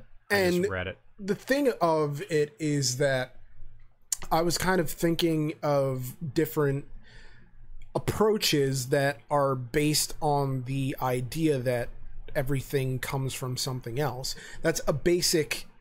But the things that they come from still, it's like a two-way dialogue. I mean, again, it's hard to explain when in condensed form, but that's true of like all of our literary theory themed videos. Yeah, they're all sort of intro, like level courses in a way, but. Like it would take a month to write one that was in depth. Yeah. And then you're speaking to like 0.05% of people who could scratch the surface of what we're fucking talking about. Yeah. Like, I even have a cheat sheet on postmodernism that was part of Dr. Schwartz's class that I reference from time to time. Yeah. And even then, you have to read it. You have to have no music on. You have to read the sentence and then read it again. Because everything is a reference to everything else, like a Dungeons and Dragons campaign, and I don't even know how to play that game, but I know everything is a rule. Roll for persuasion. Charlie Boy Games 98 says, "Here is some money to make the no clutch no manual bumper sticker." That's another thing. Yeah. Bumper stickers. We don't have any of those. Yeah. My other clutch, car is a blank. Yeah. No clutch, not a manual. That's a good bumper sticker. I don't even remember what review that was. It had to be something with like a constant CVT. I think it was the Audi S4 or Audi S6. S4? Because it was a very good engine, and I had this rant on I had a rant on leather shift boots on automatic transmission levers. And like that, you haven't earned that leather shift boot. Looking on the floor, there's no clutch. No clutch, there's not a manual. Yeah. That's a good idea. I have to find like websites that are reliable. And take care of production for us. Yeah. Bad Ben. Hello, Bad Ben. Thank you for making my long commute more enjoyable. Any recommendations for vaporwave music? Okay. Yeah. I got some recommendations. And here's my Miata. Here's my Miata and some neat Honda Groms, and then he sends a link that I can't click on your Imgur link. Is it Imgur or Imager? Imager link. I can't click on your Imager link right now, but thank you. A bunch of people in the regular chat have asked me, do a Honda Grom. Yeah, hell yeah, I want to do a Honda Grom. We're getting toward the end of the season, and right now the East Coast is just rain every day. All of summer in a day it is. Yeah. This weekend is going to be sunny, and I'm looking forward to it. Anyway, thanks for making my long commute more enjoyable. Any recommendations for vaporwave music? Yes. May I recommend my own channel, Mr. Regular? Now, right now there are only 2 videos, but they're each an hour long, and it's just air traffic control music. It's like air traffic control chatter to trance music. I think everybody knows Floral Shop. that is the Dark Side of the Moon of vaporwave albums. It's the album by the same, I think it's by the same artist, because the whole deal with vaporwave is that you go by an alias almost every single time. You're never yourself. It's like Fight Club. You create an artist who doesn't exist and a label that doesn't exist. And you put like Japanese and mixed English language in between it. It's like, this is an album that never existed, or maybe it's an album that's from a parallel universe, and it references things that aren't there. I love it. It's about as postmodern as you can get. Oh yeah. And in a weird way, it celebrates 90s consumer culture, and it celebrates Web 1.0 stuff and all the promises that a 56K modem could deliver back then. So I think, right, for my money, which is zero, right now, the best vaporwave album is called Neo Cali. Neo Cali. Neo California. Neo Cali. Neo Cali. That's amazing. And that's on my mix when I get on an airplane. You can also go with Echo Virtual. Just go into YouTube, type in Echo Virtual. And Echo is a reference to Echo the Dolphin, the game for Sega Genesis, and Virtual, of course, means what it means. Echo Virtual. And Echo Virtual did like... They just crank these albums out because it's just rehashes of other things. But they did this very good album, which is an inspiration for my ATC Vaporwave albums. Yeah, Garrett Green knows what I'm talking about. Neo Cali. Great. Oh my God, that's so good. Yeah, an inspiration for my 2 1-hour Vaporwave videos, the ATC Vaporwave. If you go into YouTube and type in ATC, Alpha Tango Charlie. Dude, that should be my... If I have a Vaporwave name, it should be Alpha Tango. Fuck me, that's amazing. Alpha Tango. My DJ name. Alpha Tango. Nice.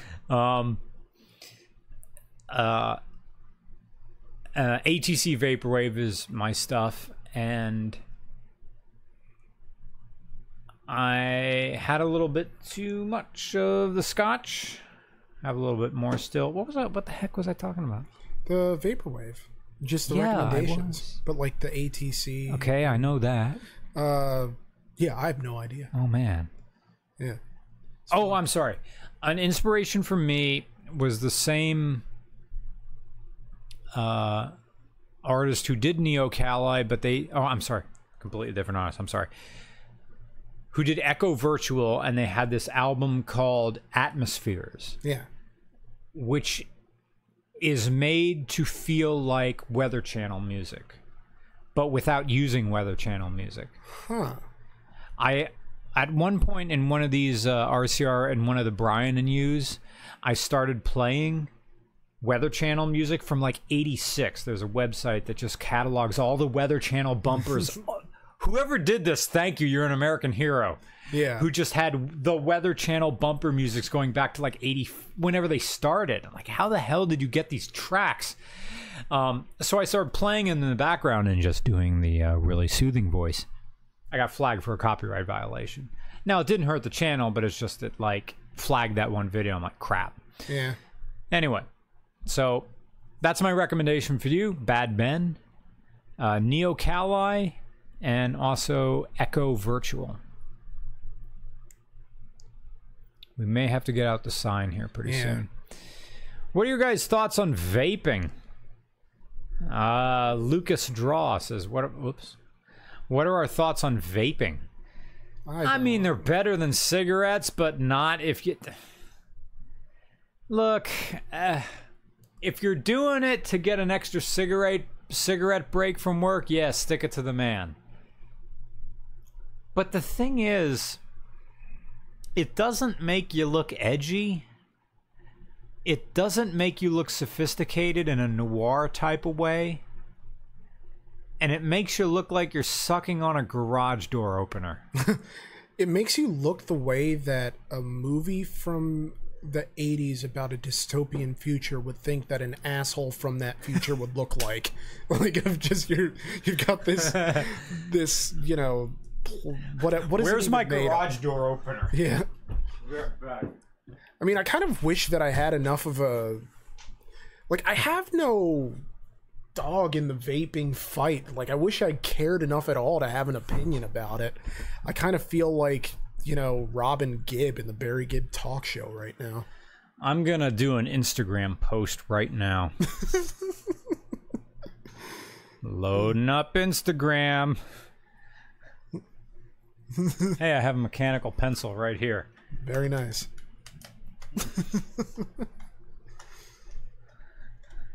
Oh wait, gotta put it in the other way so the button is like here. I'm far enough away from my garage that it won't open. Yeah, you'll have to go to, if you're listening to this after the fact, you'll have to go to the Regular Car Reviews Instagram, just all one word, and see what I assume is about to be a fairly accurate representation of vaping in the 21st century. In the 20, as if it were in the 20th, please. Right. Yeah, but yeah. Wait, I need to have it. I need to switch the camera around. First of all, you get to see the screen of you guys.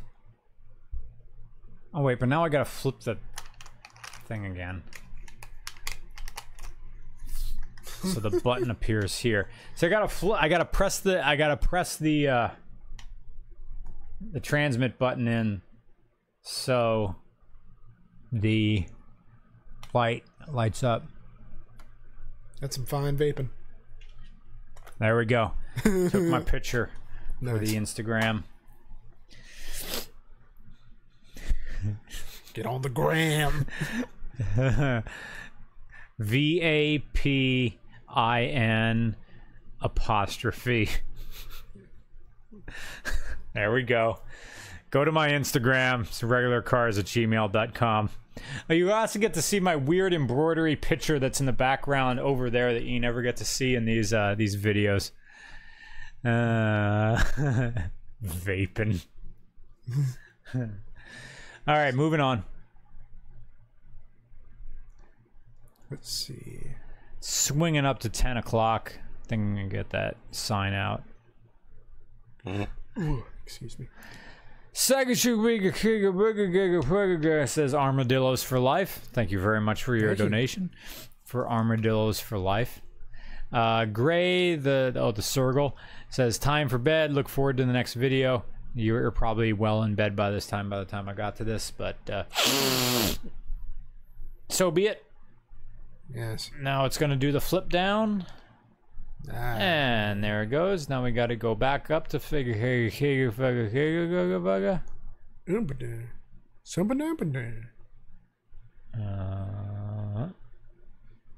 Oh wow, we got a bunch to do. Yeah, I'm getting that sign. All right, so there we are. Up more. How could Steam engine? There was one. Oh, there was one more. Yeah. Thanks for catching that. There we go. Oh, it's a Roman it's question. for me. So I used to watch. The JSB225. Thank you for $5. I used to watch wrestling religiously, so it's cool hearing you talk about it, Roman.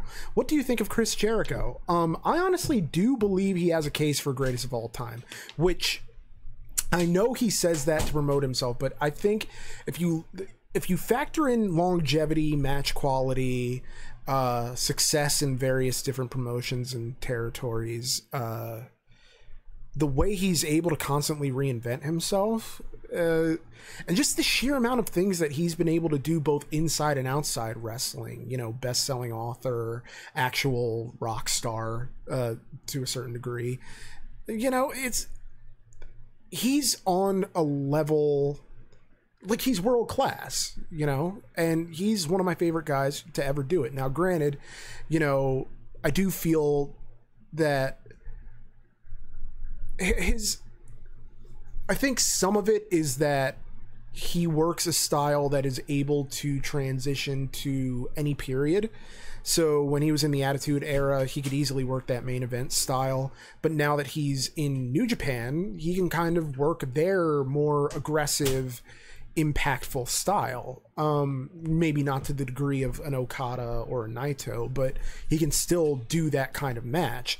And so I'm just interested to see where his career goes from here, even though I think he's at the tail end of it on just speculation. I mean, I get that like he's in great shape, but a body can only go on for so long. So yeah, but no, Chris Jericho's great. Love the guy. Scrolling ahead. Thomas Porteous, thank you for the $2.99 NZ. NZ. How could steam engines get into modern cars? Yeah, I have no idea what that accent was. Modern cars. See, less than a month in New Zealand, and already, folk slides its way into my vocabulary. It's so perfect. They're not. They did. They tried. Thomas, what you want to go look up, what you want to Google is Doble steam car. Leno has one. It is the most advanced steam car ever made. There's a recirculating, a lossless system, and it was very luxurious and efficient for its day. Those are the most efficient steam cars ever made, and the short answer is no. We're not going to get steam cars back unless we have this crazy post-apocalypse thing where the only fuel source is wood and we have to boil water to force it through a steam piston, and then we go around. But if that's the case, then we just have trains and boats. I mean, one of the nearby towns back home is under a boil water advisory, so it's the thing, it's the weather, and it's the water getting into everything. When we have boil water advisories, it's good that they do that, but I think everybody just goes to the supermarket and just buys those Deer Park 2-gallon jugs with a little spigot on it and just puts it in the fridge and like, good, there's water. There it goes. Because who's sitting there really boiling a pot of water? It's like for drinking, for later drinking. I guess back in the 90s they had to do that before bottled water was. I'm talking the early 90s. You had to do that. Anyway, Saka says also it's pronounced Sakajashaw. Sakjashaw we and voar. Sakajashaw we and vofar. Sakajashaw we and voar. Sakajashaw we and voar. Sakajashaw we and novar. Sakajashaw we and novar. I see putting wanting to put a V on the I war. Want to. Voar. Sakajashaw we and voar. Sakajashaw we and voar. That's takes some brain cells to kick all that out. Thank you, Phil. Senior Sanchez says, how in the heck is that sign staying up? And the answer is Gorilla Tape. Yep. Sean Simon, thank you for your donation. Has the LS engine totally supplanted every reason for using big blocks in Restomod builds? Yes, it has. The only reason you would use a big block is because you want to stay period correct or you want to win points with your other boomer friends. If pure Moneyball with Brad Pitt and Jonah Hill numbers, there's no reason to have the big block. It's an ancient design. Oh, I gotta grab a leak. Oh, nice. Yeah, there's no. I have an '87 Buick Estate wagon, and a 455 will fit, but an LS will make more power and run on pump gas than run a fucking LS. We've said this a million times, and it's been in other videos of other people have made. A LS1, the first one, an LS1 debuting in 1996, flows just as good as a NASCAR engine from '87. Less than 10 years prior, that's how good these engines are. And they only got better. So, yeah, they're the Game Genie of engines, but they work. They work, and all the parts, you can pull them out of a junkyard, and they run great. So why am I running a Windsor block in the Falcon? Well, for hipster reasons, really. Maybe that should be a thing. If you run a big block, if you rebuild a big block, you're a boomer hipster. The only thing that really those big blocks and maybe Windsor blocks and Chevy small blocks have is that they're pretty to look at. They look good in the engine bay, and Ellis's really don't. They're purely function over form. That matte black plastic intake manifold, those, you know, iron heads or iron headers with the heat shields on them, those coil near plugs just sitting there. They don't look like much, but man, do they move. Christino Kirkenheim says, racing story. A regular car story about the Whitning brothers, drug dealers buying a 24-hour Lemons ride with a top team and winning overall. Le Mans, I'm sorry. Everything's about lemons. It's Le Mans. Nick said he wants to get away from doing motorsport stuff. A regular car story about the Whitning brothers, who are drug dealers who bought a 24-hour of Le Mans ride with a top team and winning overall. It's really interesting. I'm sure it is. Yeah, I mean, I wanted to do a story about Randy Lanier, and I've talked about this like a million times, about the guy who was a Formula One racer, came to it late, basically was better than a lot of other people, even though he was just starting out, and ended up being a drug trafficker of some kind, and basically there were no like rights-free images that I could have used for it, and the story, it's like, I think both Jalopnik and Sports Illustrated did super in-depth stories on it, and I'm not saying that like I'm never going to do a story that someone else has already done, because Lord knows the next RCR story that's going to come out is been done like a lot, but I want to be able to go into this person's life in the sort of depth that the things I already saw happen weren't already basically, like, I want to take it to a level of depth that others haven't really done yet. Like, just set aside each episode analyzing a person's life or an aspect of a person's life and sort of taking it from there, so that they're not defined by the big event that you would think the episode would be centered on. So, yeah. But no, I mean, it's something to consider. You know, I always take recommendations, I suppose, for consideration. E&E Media. I got a 1985 AW11 because of you. Thanks, and you love it. You got an amazing car. Enjoy it. Enjoy every moment. If you have the original head unit, make those mixtapes, man. I ought to sell my tape deck down here, because when I sold my AW11, I don't have any reason for a tape deck anymore.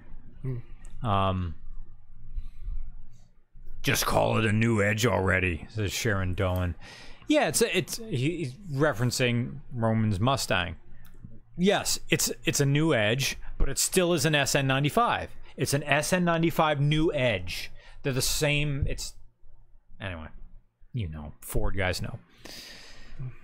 You see that apparently you've been re-added to the list of notable people on the Wikipedia page for Kutztown? Fuck yeah, I am. You were on there. It was off for a while. Taken down, and so, yeah. Ghost Kid. Oh, thank you. Very generous, Ghost Kid. Thank you. Manual SW20 with a Lexus V8 swaps is my daily upload. Yay or nay on Craigslist local? I'd check it out, man. It's been done. You can look one up on Smoking Tire. They're great. I don't know if you can get away with 87. If you can get away with 87 on that engine, you got a winner, man. You got a cheap freaking fast car. Yeah. I don't know what to look for, but like, if it's sorted, that could be a yay. Now, one of the big things is trim pieces, and Justin Bernash really has, Justin Bernash from Prime Driven, the Amazon of MR2 parts, says that's trim pieces are getting kind of hard to come by. Engine stuff that makes the car run and drive great. He is starting to hoard trim pieces and door panels and stuff like that. But that's really what you're going to look for, is you're going to look at the state of that interior. Ghost Kid. I love you boys. First time I've ever caught you guys live. Oh, we do this about once every week, but you know, people's schedules change. I'm thank you for being able to join us. Yeah, we're trying to keep it consistent with Wednesday nights, just because that kind of works out with our schedules. And it allows more people to join us than if it were presumably during the workday, because when we do it during the workday, it's like 1 or 2 in the afternoon. There are parts of the world where people are either still asleep or they're just We're talking getting to people into from work. the UK, pretty much. Yeah. Wait, where were we? John Raleigh. Yes. Thoughts on the Mini Cooper S? Well, now a lot of them are off lease. Oh. Are they turbos? See, they're not John Cooper Works. That's the problem. It's like a WRX, but it's not an STI. If you really want a Mini, and you gotta have something higher than base, I guess that's okay. Like if you have a guy, see I'm rubbing my eyes when I'm talking about you. My advice is no, don't. It's a bad used car. Get yourself a Toyota Matrix XRS with the high compression. You can put 93 into that thing, up just as much fun. And Mini Cooper S. They're not that fast. Their interiors are dated. You gotta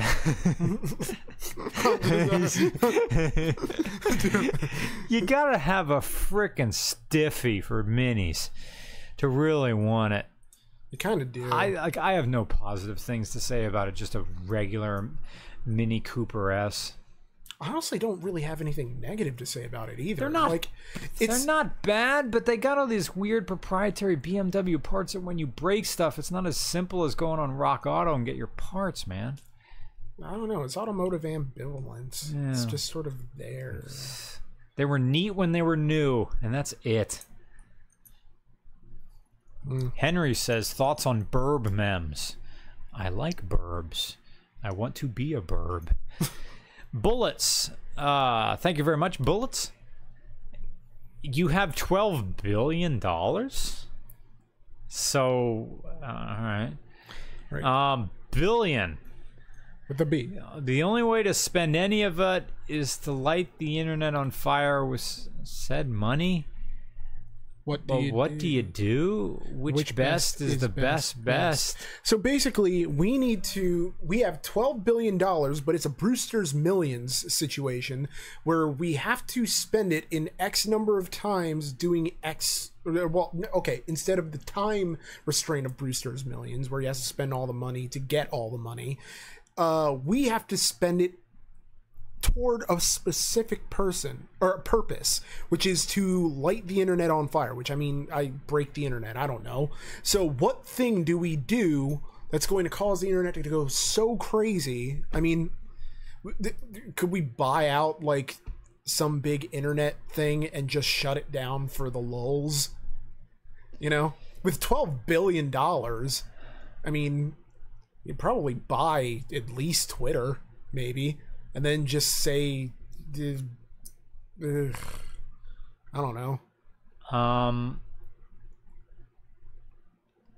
Okay, you can't turn off the internet because there's no central hub.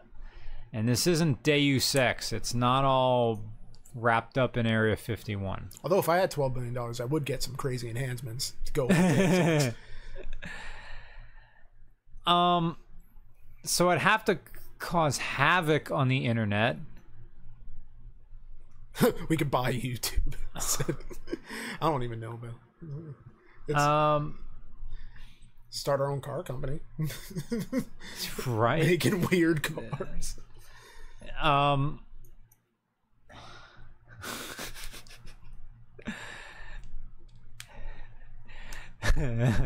This isn't breaking the internet, but it's buying controlling stock in Comcast. But the only stipulation is we have the fart channel. And talk about $1 billion. With $12 billion, you could buy controlling interests in several companies so that you are, $12 billion is the type of money that will continue to make money for you. Right. If I had $12 billion, I'd buy controlling stock into like one company and force them to run fiber optic lines out into the boonies. Oh, wow. Yeah. That'd be nice. Yeah, I mean, we could track down Fudge Man and buy the rights to the Fudge Man. MH Taylor says, "Y'all live. I'm drunk. Here's $5. Hope you don't regret it in the morning." Hope you, yeah. I'm sobering up again. I drank. There's almost enough to fit a ship in there. Just a little taste. Take a whiskey drink. Take a vodka drink. As long as that reminds us. Next time, if I'm buying next time, well, I am buying next time. Yeah. Nick left that bottle at my house, and I just sort of sipped my way down to where it was. It's good sipping, but next time I think it's going to be Tomatin again. But thank you, MH Taylor. Yeah, because I think I'm going to kill this off just so that I don't have to take the bottle with me. Yeah, do you want a glass for that, like a civilized human being? Oh, no, I don't get down with civilization. I've seen Cyborg with Jean-Claude Van Damme. Yeah. There is no civilization now. Like, that's an Instagram hit, is I don't get down with civilization. Can I take your picture while you're doing that? Oh, please do. All right. 3, 2, 1. There it goes. Tremendous. I don't get down with civilization. MH Taylor says, "You gave me a southern accent. I'm actually a Yank like you guys." It's an interesting question. I have a southern friend who goes to my open mics, or not my open mics, the open mics I go to, which I haven't actually been to in close to 2 months, but that's beside the point. She's from the South and South Carolina, and basically she was there and asking, I asked her, do I have an accent? And she's like, yes. Like, do I have an accent? I'm like, yes. And it's strange in that, I don't think we have accents. Yeah. I think we just have a general purpose American accent. It's... Yeah, I can notice it in myself when I say water. Because sometimes it comes out it's not water. There's no T in water. But it's also not water. It's not wooder. Yeah, it's not wooder. It's water. I'll get down water, but there's no T in it. Huh. The player position in baseball that delivers the ball to home plate and what you get from a camera is the same word. Pitcher. And the position in baseball, the thing that the result of a camera, and that which holds water at a picnic is all the same word, pitcher.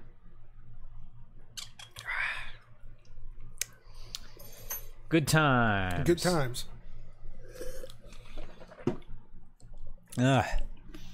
Normally my rule is I don't have a single alcohol anything if I have to go anywhere, but it's like you had a sip. I had basically one. Yeah. Daka Jones 5 said, just watched the new Miata review. The new Miata review you guys did. The most recent one was the NC. The fact that you did the ND. Oh, that was weird. It's sort of a loop. I think we reviewed the ND before we went to the UK. Anyway, so it's the ND. Yeah, that's what he means. Daka Jones means the ND. And you didn't cover the Angry Guys by Loggins and Messina is deplorable. Oh, the fact you didn't cover Angry Eyes by Loggins and Messina is deplorable. By the way, the 5 is an S. Oh, so it's yeah, it's Dr. Jones. Yeah, Like, instead of Dr. Joan 5, like the 5 is just an S. Oh. So it's Dr. Jones. Huh. Crazy how the eyes Usernames are works. interesting. Yeah. Yeah, I like the ND. It's great. It's good. It's fine. It's exactly the same what you want in a Miata.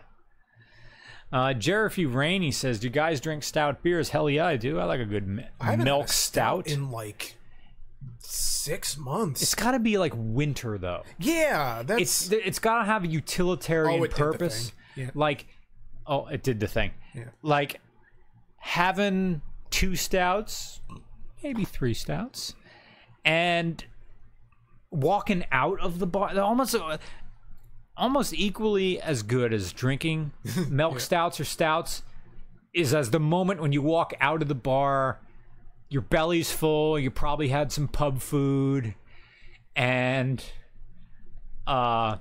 making my way downtown. Walking fast, faces passing, I'm home bound.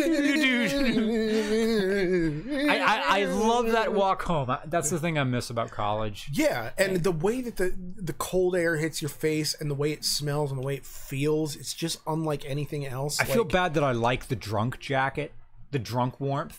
It's cold, but it doesn't bother you.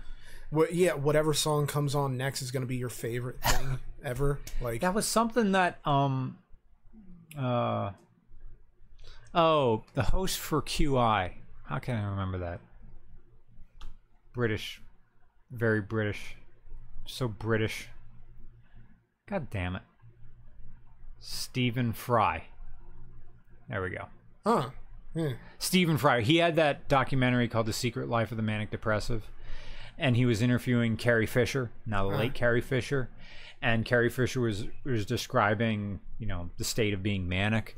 And she says, when you're manic and you listen to the radio, songs are being played just for you. And what you just said is like, yeah, when you have the buzz on, songs that come on are for you. Yeah. Yeah. Well, there was it's kind of like this Case File podcast. I want to say that it's a very popular quiz show in the UK that this guy won. And he was manic in that way, in that he assumed that every tweet that this girl was sending out was about him. Oh. And so he got the wrong idea, even though she was very clear and very firm, in fact, about not being into his advances. Yeah. But then she would go and tweet something of, "I wish a man would fight for me." And he assumes like that's for him. Oh, boy. And it gets out of hand. QI isn't a quiz show, is it? Yeah. Oh. The name of the game is that they answer questions, and it's kind of like Whose Line, but they answer questions such as where you lose by giving the answer you think is correct. Such as how many states are in the United States? Well, they want us to believe 50. Right. But they're commonwealths. Yes. And I know where a commonwealth, and it's Puerto Rico is a territory. A territory. I thought not a state. Yeah. Well, I mean, I thought it used to be a commonwealth. Well, not a commonwealth, but like what it's a territory. It is a territory. No, it is a territory, but I felt like there's something between commonwealth and territory. But basically, like only 2 states are actually states, or 3. It's Pennsylvania, Massachusetts, New Hampshire, and I think there might be a 4th. Commonwealths. Blitzkrieg 2003. Official Taco said there were only 2 states. No, there are more than 2 states. It's not just us in Massachusetts. It's Blitzkrieg 2003. Which roadside emergency bathroom stop is the best roadside emergency bathroom shop? Is it Sheetz? Okay. These are franchise things. Wawa. Sheetz has larger bathrooms and there's more than one stall. The Wawa in Hamburg only has 1 urinal and 1 stall. That's most Wawas, I find. Like it's 1 urinal and 1 stall. And then in Hamburg they have some porta potties on the outside, on the left side of the building. Oh, they do now. So that if there's overflow, you can just go out there, have yourself a nice Duke. Take a Duke of Earl. Plastic pee. Yeah, it's one of those. My answer is Rutter's because their bathrooms are super nice. They are super nice. They have 2 stalls, 3 urinals. Yeah, it's very just yes. My favorite bathroom in us walking around is the bathroom in the Wegmans near Oaks, near the Audubon exit when we filmed down there. Partly because it's nice and wide and you don't have to do the sideways shoulder move to move past another dude. And also they have the Dyson Airblade dryers. Yeah, they have that at Hershey Park too. Because my least favorite thing about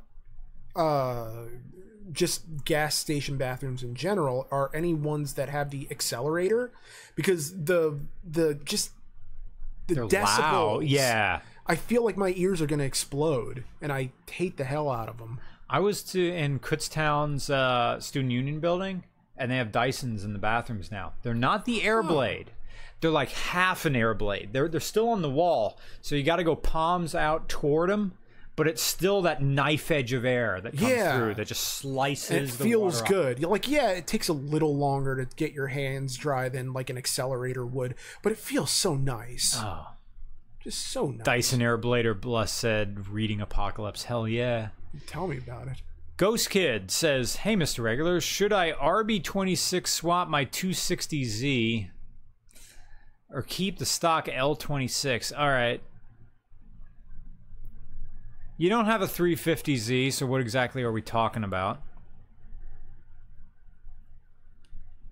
Yeah, my argument is keep it stock. The thing about engine swaps is that you're never making your money back. If you're doing it in your own garage and doing it for T&G, fine.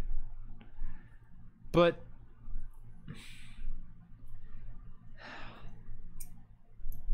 see, when you talk about engine swaps and your answer isn't LS, there are so much more things to consider.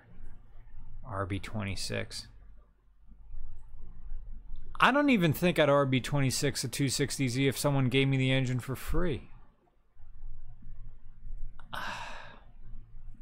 Yeah, my answer, Ghost Kid, is keep it stock. Save your money for a completely different car. My phone is almost diggity dead. Let's see. Let's see how this thingy works for you. Oh, I mean, I'll probably. Use. I got this from the hotel at the Kia press event. They had a goodie bag which included a battery. Let's see. Thank you. Oh, my mom has one of these. From Kimpton Hotels? Oh, no, not from the hotels, but this exact shape and manner of block. Including the little LED light that's on it? Yeah. Except hers is red for some weird reason. Huh. Green Bean, thank you for your generous donations. Hi, from Hot Rod Drag Week. Hello, how is Hot Rod Drag Week? If I survive, I'll submit you my truck for a review. It's a 1964 F100. Sexy. Yes, please do. Regularcars@gmail.com. Your make, model, city, state in the email heading, and then down in the comments, please give me your phone number and a picture of the car. Very good. Nice. Very nice indeed. And yeah, it actually does work.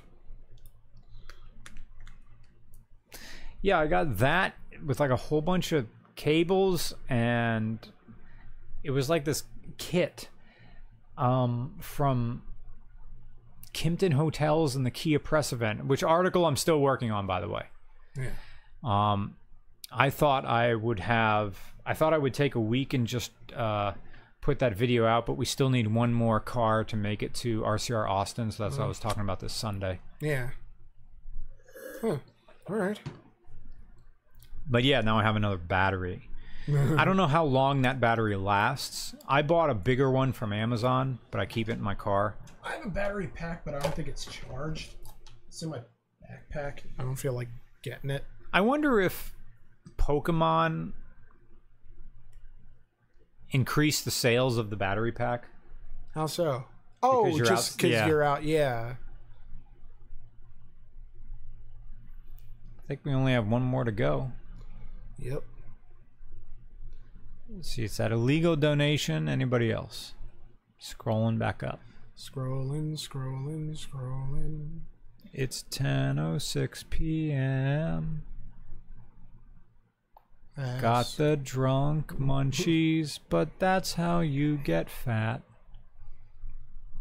Nope, it was just Green Bean. So the last one here is Ghost Kid. Ghost Kid for $5 just says illegal donation because he wanted to defy this sign. Well, technically, we're not accepting questions, but we'll still... Yeah, that was no question. It was just kind of like, hey, donation. I'm donating. I'll never argue about money. Oh, hey, John Woods. Hey, guys, happy to finally... Oh, he just showed up.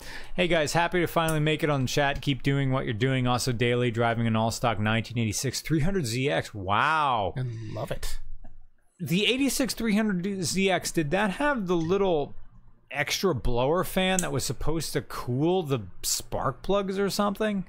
I remember Dan Solner's wife, girlfriend, living partner had one of those cars, or maybe she still has it, and it had this weird auxiliary cooler on the top of the engine that was like this blower that just shot air on something. I forget what it was. Andrew C says drunk munchies. Sheets burrito? Yeah, right. That's the thing about Sheets. When you got half a load on and someone else is driving, walking into that is like walking into the Charlie and his chocolate factory. Oh, snozberries indeed. Von Waffensberg wouldn't be an RC. Yeah, $1.99. Not a question, but thank you for donation. Thank you for helping us out. So we are going to wrap this up before any more of you threaten us with your money. What a horrible problem to have. Yeah, tell me about it. Tittles O'Toole is my favorite Pennsylvanians. Yeah. We are ruthlessly Pennsylvanians. We really are. Yeah. Review a Golf R. There's so many things I want to do still. It's a wide world out there. Karin says they just made chocolate chip cookies. Hot cookies right now. Oh man, now I'm hot hungry. Cookies that are all gooey, and you pull them apart and they get gooier. Oh, sugar. I bought a half gallon of chocolate almond milk. That was pretty good. I was a little concerned with the serving size. I mean, I know it was way less than normal chocolate milk, but this stuff said 16 grams of sugar for serving, and I'm like, that's 2 digits. And I drank that thing in 2 days. Yeah. It was good stuff. Because my right knee, the clicking is constant, I can still run, and I'm at that point where I can meathead my way through it and ignore the throbbing. Yeah. I think what's happening is that the patella, from all the running that I do, and possibly that weird injury I had playing basketball in Alaska, humble brag, the patella's getting worn down. So it's probably bone on bone is what's going on in there. Now, right now, there's no pain. Occasionally, when there's weight on it, I can tell that this knee is weaker than this knee. So at the gym, I've stopped using the treadmill. It's only on day 2 not using the treadmill. And I've been using the rowing machine instead. So using the rowing machine for 30 minutes. And then going on the bicycle I started for 10 on the rowing machine. What do you do after that? Well, I've started incorporating like other weird things into my workout. Like I started doing the medicine ball thing of the sit-ups, and then you throw it at the wall and you catch it. And I started doing the box, like jumping up on the box and doing those things. And then most of it is like running on the treadmill. I'll run like maybe 2 miles on the treadmill. Treadmill's so good. I'm not going to give it up completely, but yeah, I mean, there's nothing quite like being absolutely drenched in sweat from the treadmill. Yeah, you feel like you've accomplished something before you've actually accomplished anything. So I just sort of, I do the treadmill, I do the rowing machine, do the medicine ball, the box, I do the weights.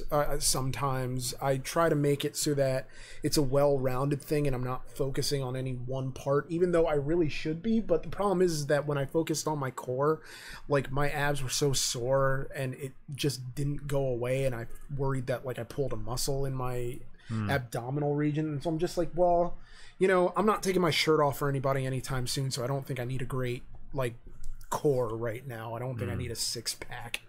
But, you know, and plus, the war is a war waged in the kitchen, you know? It's like, it's not about, oh, fuck my greasy face, because of all the oils. Because I got out of the gym, took a shower, and then I came here, and now it's like, oh, I only got all this stuff in my face. Anyway, long story short is that I think I just wanted to be more well-rounded, I guess, as far as my workouts go, because and also more well-rounded with my diet, because it's about lowering cholesterol and making sure you stay alive, but also making sure you look better without having to work nearly as hard. Yeah. So, you know, work smarter, not harder, that type of thing. Like, I'm not going to be in a Rocky montage or anything. Yeah, and there was this thing that Diamond Dallas Page said on Rogan's podcast is you can't train away a bad diet. Yeah. God damn, do I like donuts, though. Donuts are amazing, but they are categorically possibly the worst thing for you. Yeah, fuck. I walk a pie. I walk past the discount bakery cart section in my grocery, and since I do my shopping late at night, I see the 4 donuts for $1. They were baked this morning. They're still good.